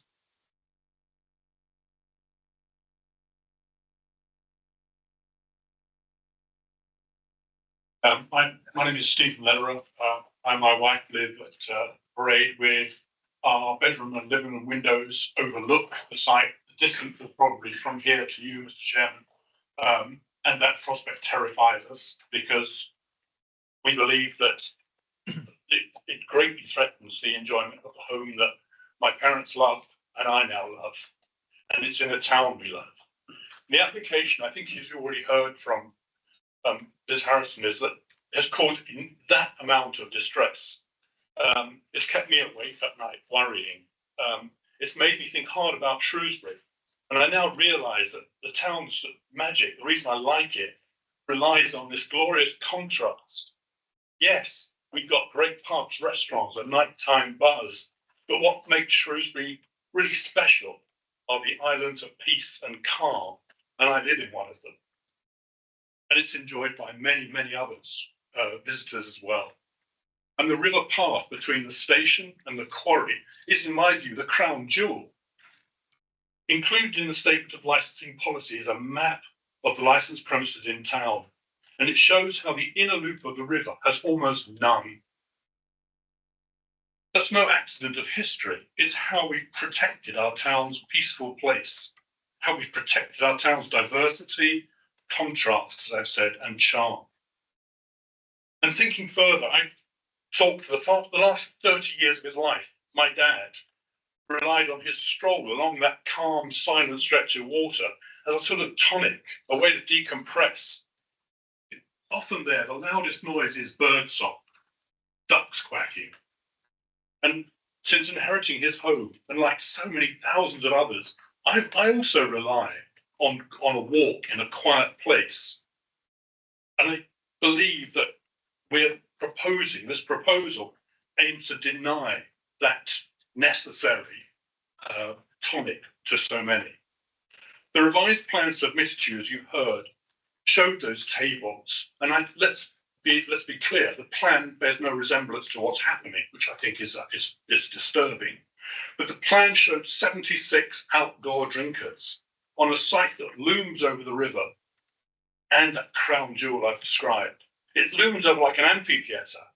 The plan is a brutal assault on that. It also, I believe, allows and acts as a precedent for other applications on the remaining areas of the parade and on other areas of open ground nearby. I think that you should look at, I'm sure you know all of your statement of licensing policy, which reassures us that you will ensure premises are appropriate. And please recognise, particularly this outdoor site is wholly unsuitable for licensed premises. It not only encourages public nuisance, disorder and conflict, but it threatens public safety in a way that I'm going to describe. I'm talking safety here, I'm talking about is to our mental health. I honestly believe, talking to my neighbours, that our mental health is at threat here. And I think that the calm of the middle of Shrewsbury is a place that all of us go to mend the stresses and the demands of life. And I think even Shropshire's health and wellness policy shows that levels of stress and anxiety are increasing in this county. Please, I beg you, these islands of calm are precious and are entirely inappropriate sites for licensed premises. All of them desperately need your protection.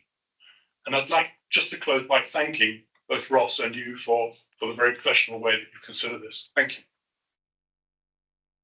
Thank you. Does anybody want to ask or rather say anything in regards to that? Okay. Yeah. I appreciate your commentary on that. I think one thing that's worth saying is when you came to the first meeting, you did talk about that being your second home, and you spend the majority of your time in the US. I think that's outrageous. How do you know this? Because you told me. And do you know my future?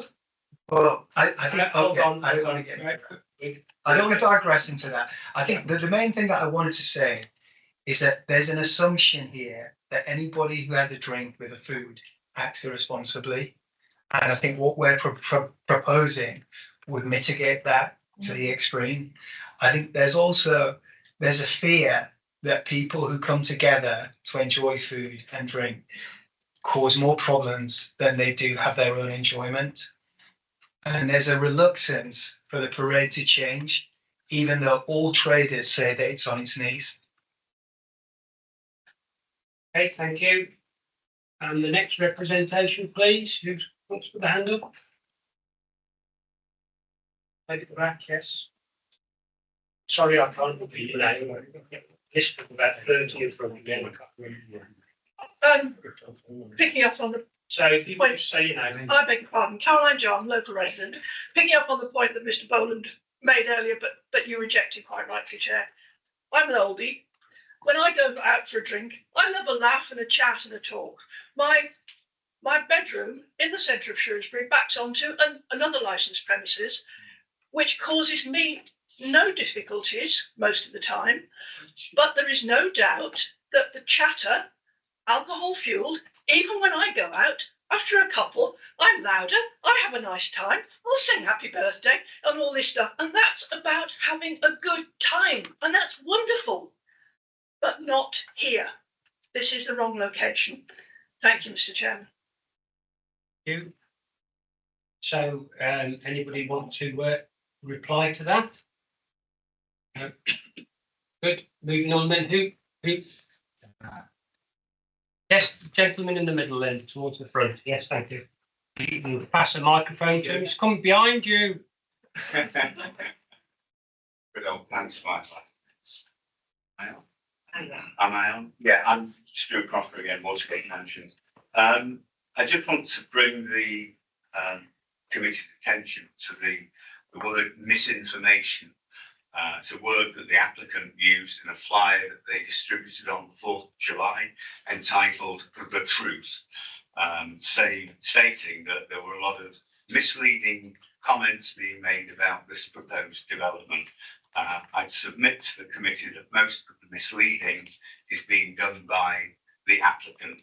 The original application, as you'll be aware, was for an all-singing, all-dancing, very extended, long-hour operation with both recorded and live music.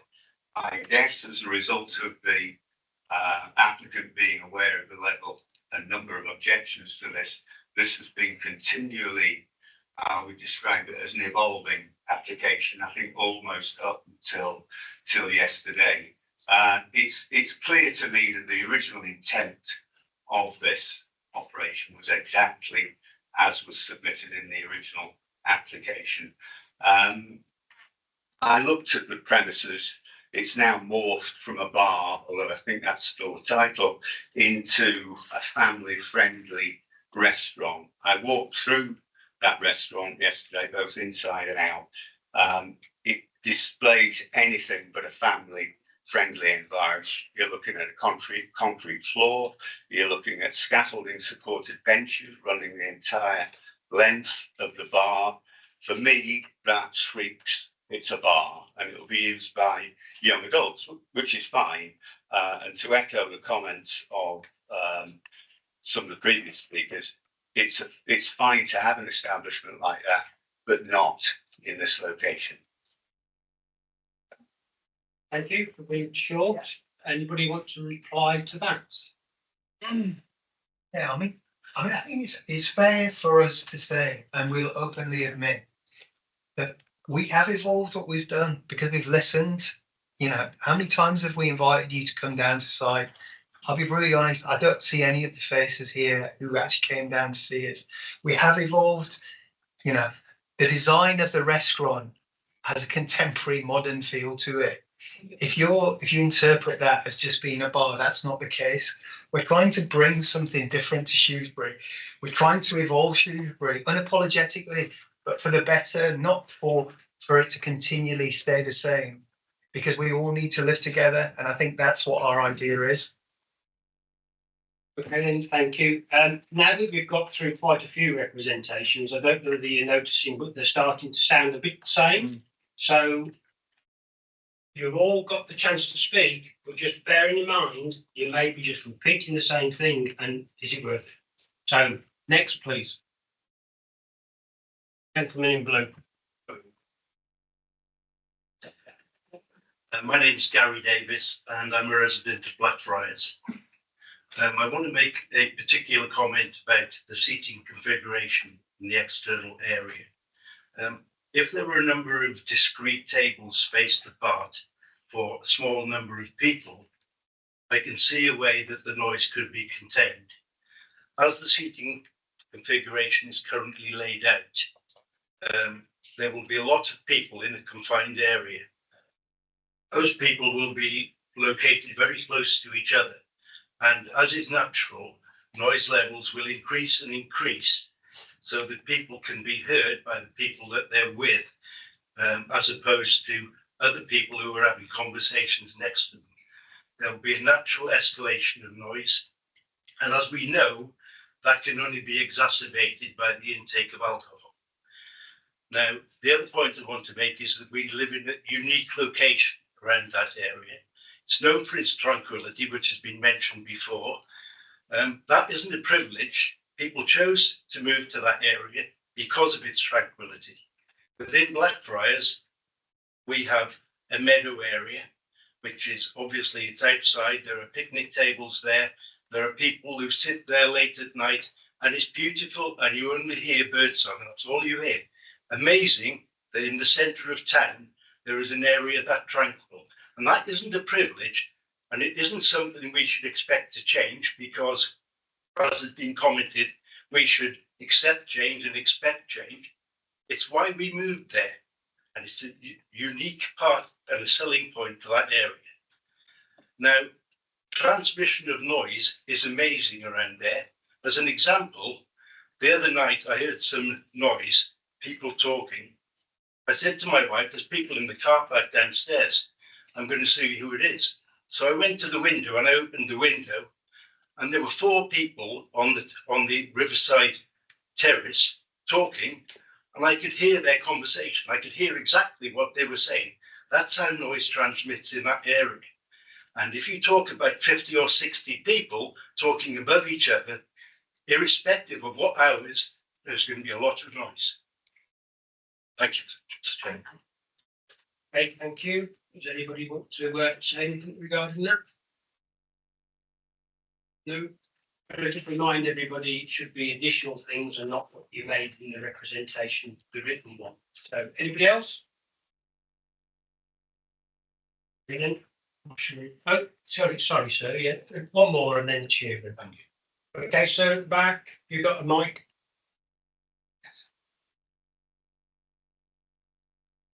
Yeah, my name's Keith Campbell. I'm a local resident.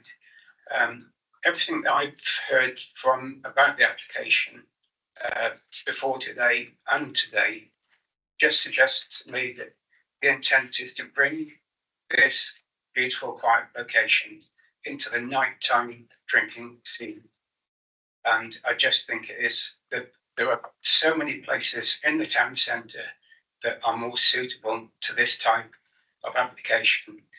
And it's got a small kitchen, which I don't see how that can cater for 50 or 60 people eating food out on the terrace.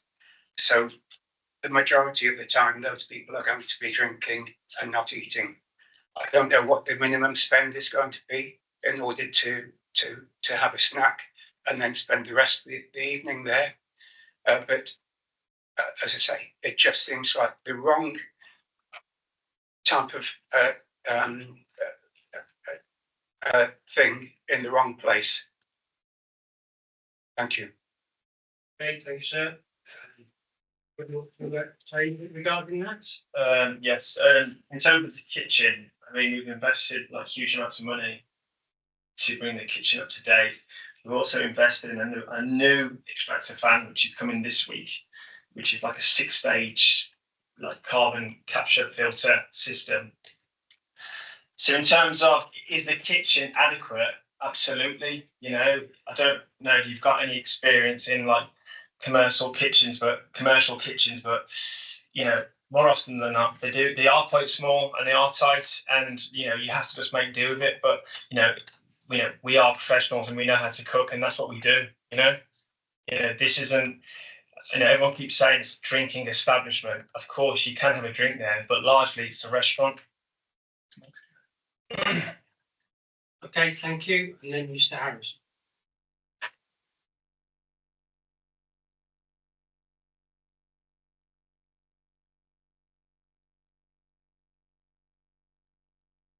Mr. Chairman, committee, thank you.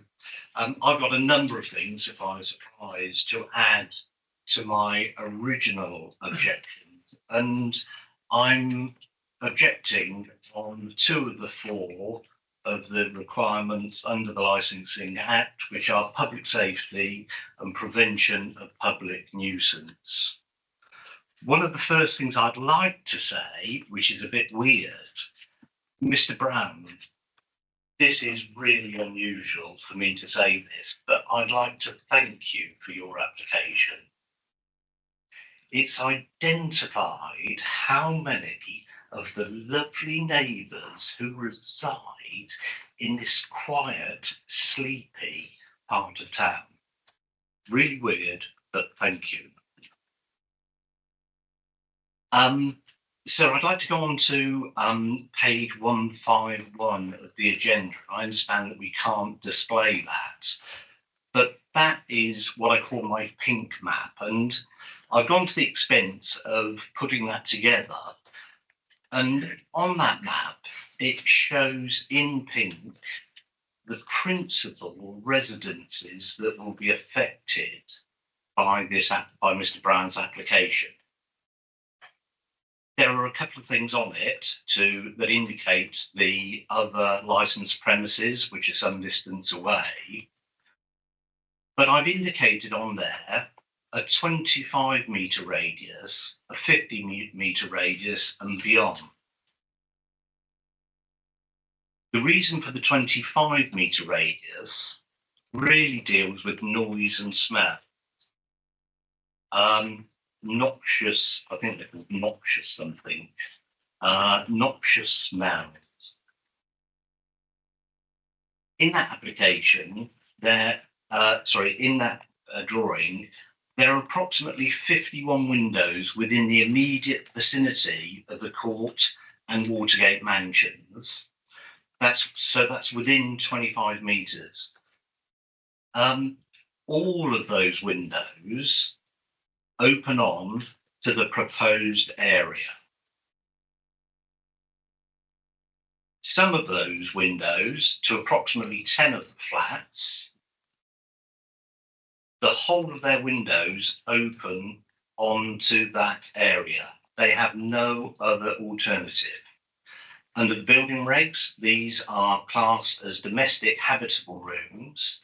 They are bedrooms and living rooms.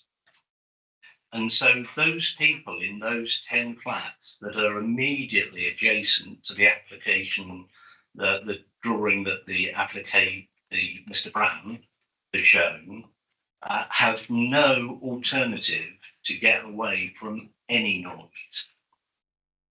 One of the things that one might consider is, for example, bottles.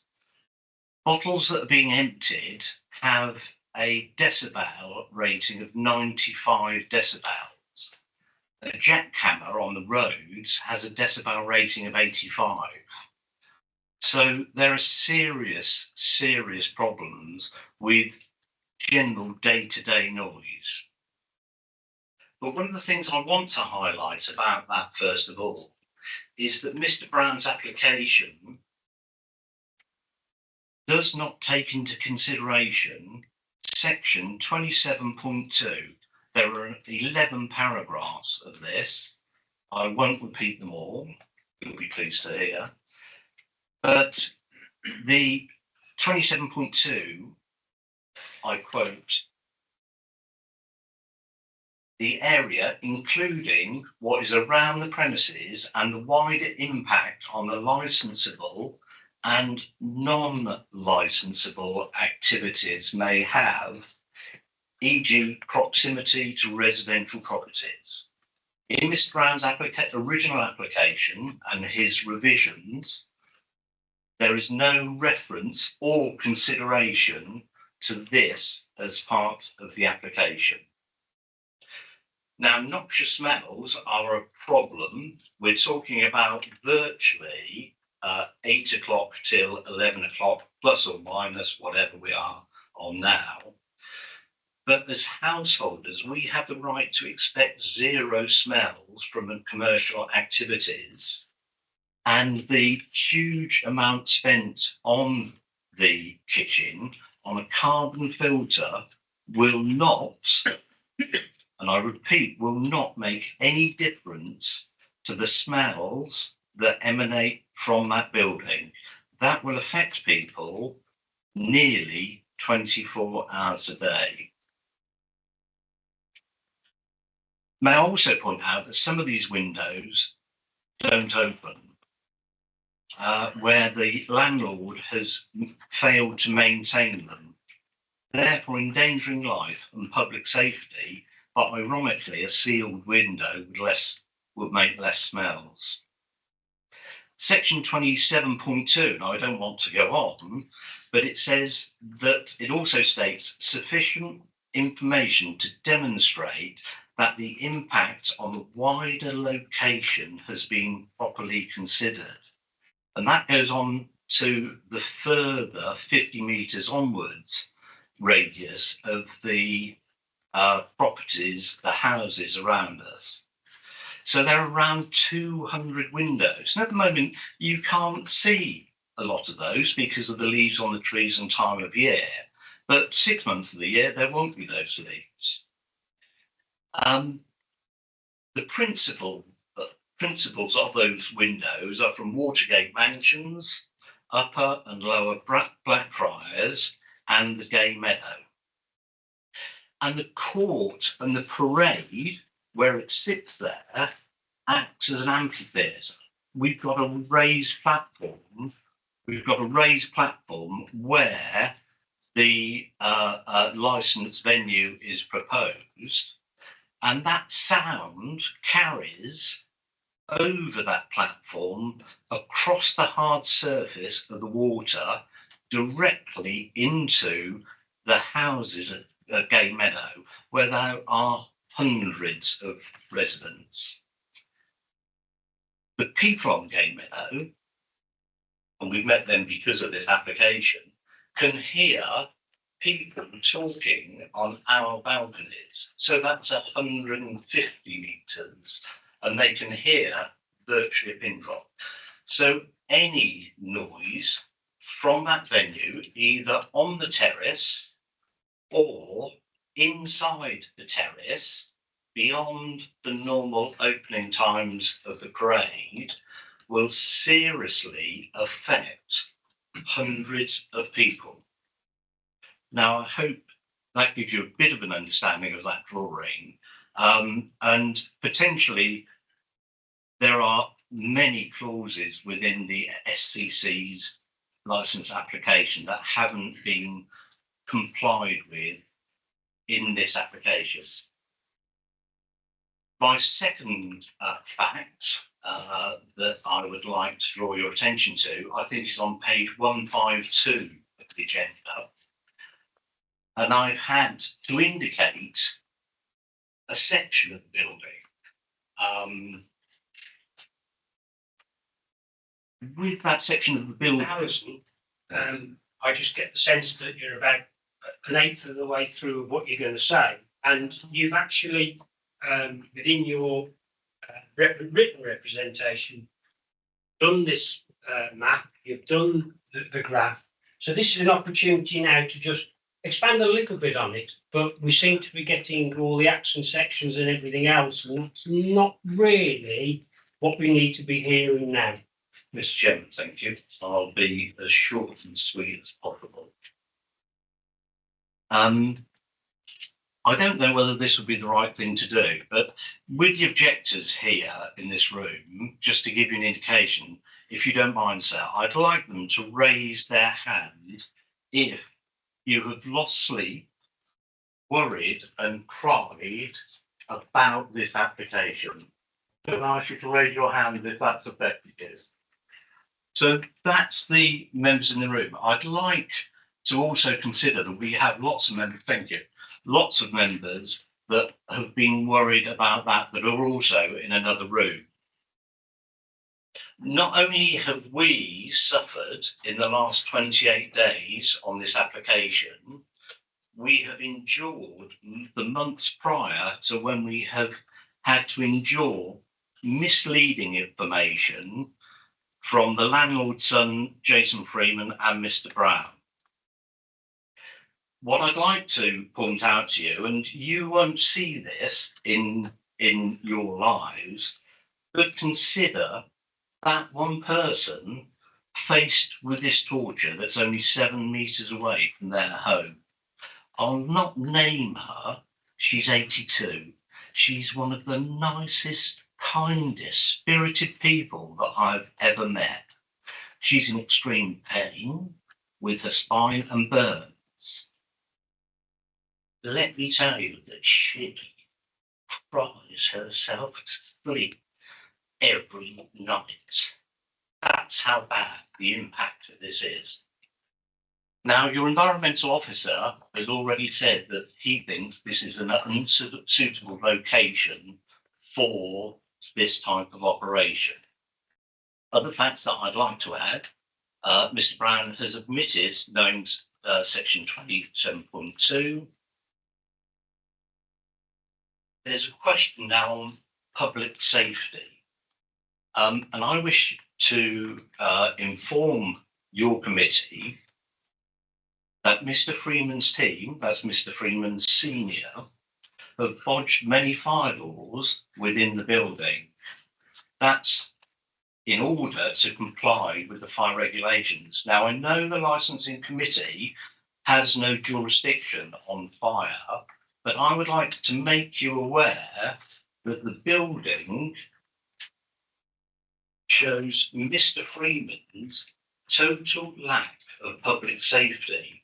And this really needs to be considered when granting any form of licence, including the TENS. People are at risk here in this building. And in addition to that, the scaffolding that's adjacent to the site at the moment for re-roofing doesn't comply with the Health and Safety at Work Act, doesn't comply with... I really think we're going off at a tangent now. I'm not sure that this is relevant. Oh, sir, I'll just finish with one paragraph. Thank you. I'm an entrepreneur. I respect entrepreneurs. I own a distillery, I own a brewery, I own the highest, safest building in Shropshire. In all my decades in business, I have never seen such an appalling licence application that doesn't cover the fundamental criteria in order to comply with the law. However, Mr. Brown will be in this town, or has an opportunity to be in this town, for another 30 years. And I respect that. One of the things I would ask you to do, Mr. Chairman, is suggest to Mr. Brown, give him the courtesy to withdraw his application before the close of play today. Thank you, sir. Thank you. Does anybody want to reply to that? You want to go first, Bid? I suppose it's the first time I've heard people under such distress at the thought of family and friends like enjoying themselves. Secondly, there's quite a few people who've come from the parade, from the block opposite, and from Blackfriars who didn't want to disclose their names, who are of a certain age, who said, I came to live in the town centre because I wanted things to happen around me, new things that I could enjoy. Closer to the mic. There's certain people who've come to site from opposite the river, from Blackfriars and from the parade of a certain age, who've all expressed their concerns, but left really content, saying actually they moved to the town centre to have things like this on their doorstep, and we're actually helping create a neighbourhood. My mum's 88, she has her own health problems, and one thing that we've all done is run it by family and friends to see what their views are. Now, I don't think using age as a stick to beat us with is relevant. And secondly, just in defence of Aaron, I think you can walk around the town and ask people what he's done for Shrewsbury. I think the Bird's Nest, Dough and Oil, and all, he's one person who's transformed Shrewsbury for the better from a hospitality point of view. So to cast the judgment that he's not a responsible owner is completely, out of this world, really.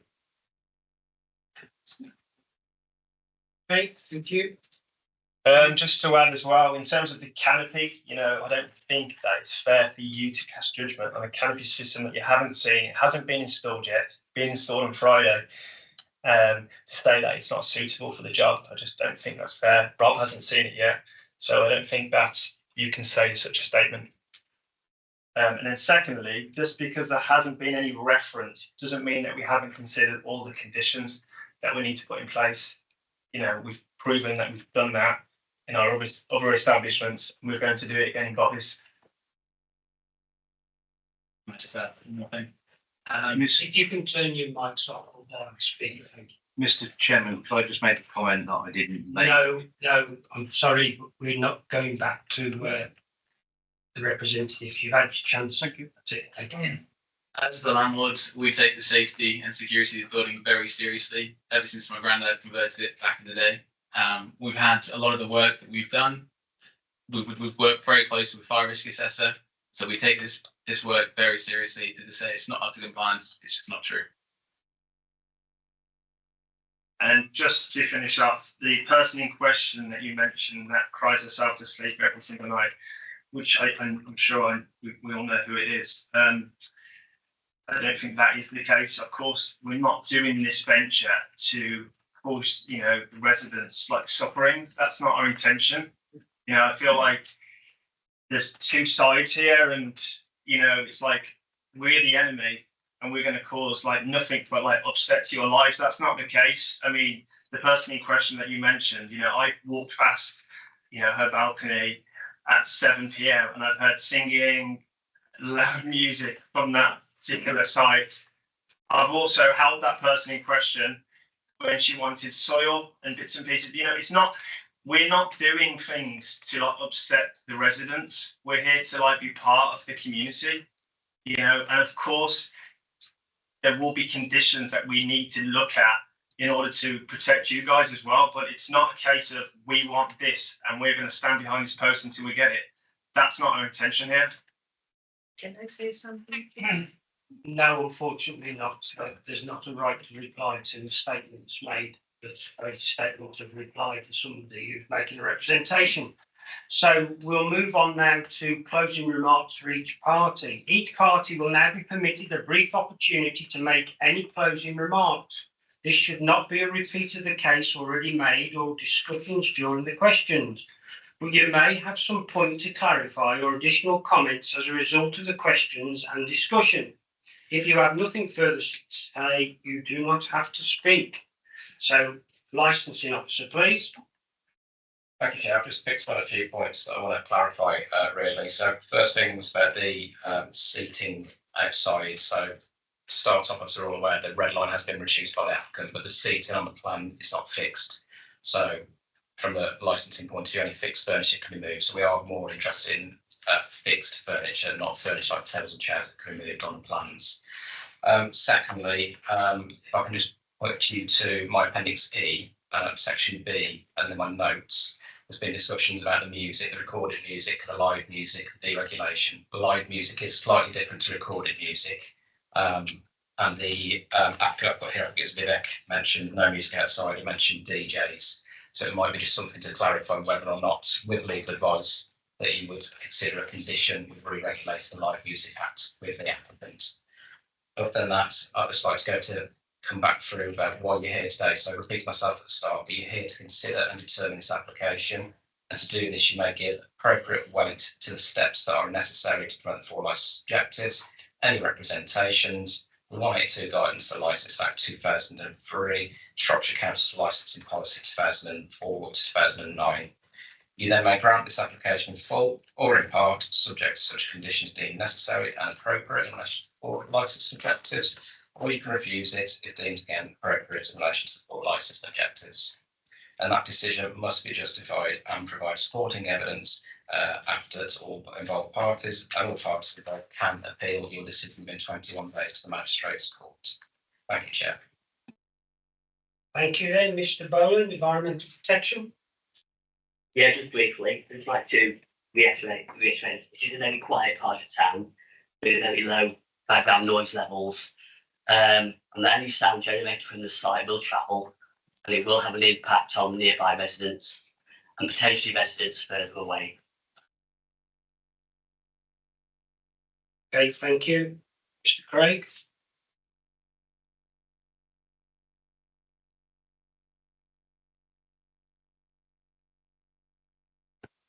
Thank you. As I see it, as a committee, you've got, I think, the way things have developed, 3 potential options. One is to grant the application as it stands, but to please add those conditions that I've, or at least consider those conditions that I've suggested, which the applicant seems happy with in any event.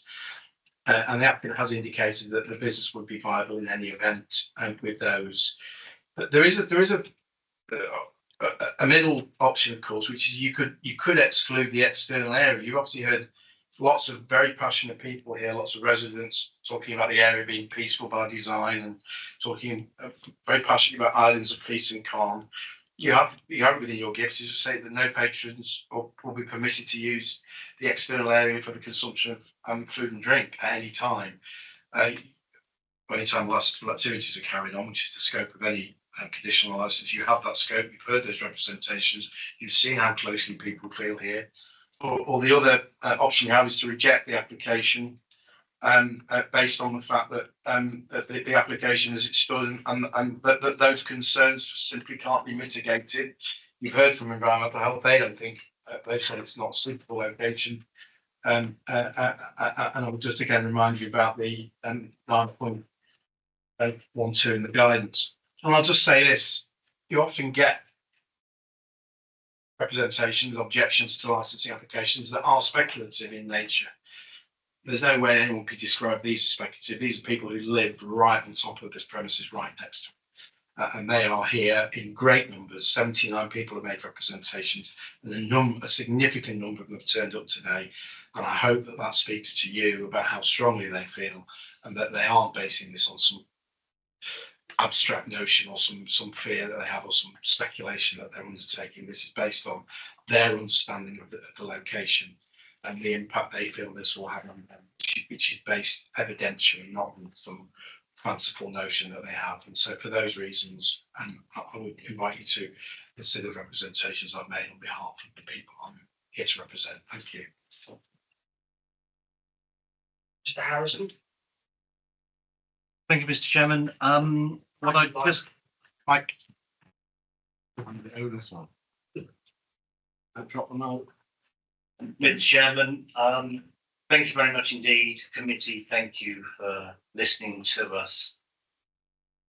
One of the things I would just like to leave with you is consider when you're at home, consider potentially hundreds of people in your back garden that you don't know, drinking and chatting only 7 meters away from your building, which is about from me to you. So I request that you reject this application if Mr. Brown doesn't withdraw it. Thank you, sir. Thank you. So we'll go through any other persons who may have something to say as a closing. I think you've all had a good go at it. No, nobody. Okay, so now we go to the applicant. Yeah, the applicant then, please. Any closing remarks you want to make? I would say that we have listened to you and we have adapted. And to live in a town centre location, any location in a town centre, it has to be compromised. The view is not your view only. It can be the view for everybody, and it should be enjoyed. We've compromised massively. We're continuing to do so, and we feel that you should. We'll be serving great food, and you're all invited. Thank you. From me, no, I mean, I think we've covered it all really.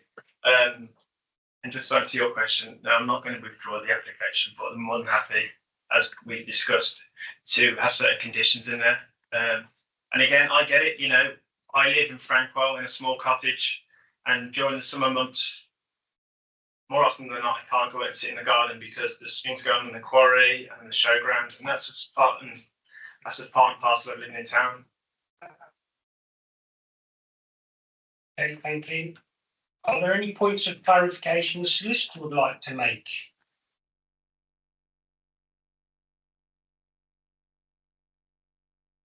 No, nothing to add. I want to thank you all for coming along today, and actually, once we've settled down how well you've all presented yourself, thank you very much. I expected it to be a long couple of hours, and it has been. We will now withdraw to deliberate and make a decision. The hearing will close and you can leave the meeting. All interested parties will be advised of the decision in writing within 5 days of this hearing. The decision will be sent to you in the same way you communicated with the licence team prior to the hearing. E.g., if you emailed your representation to the application, you will receive the decision by email. Any party who feels aggrieved by the decision of the committee has the right to appeal to the Magistrate Court.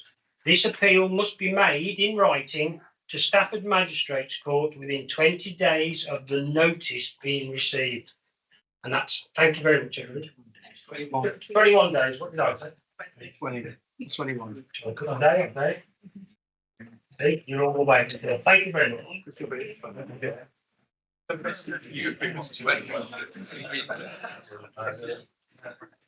Ross.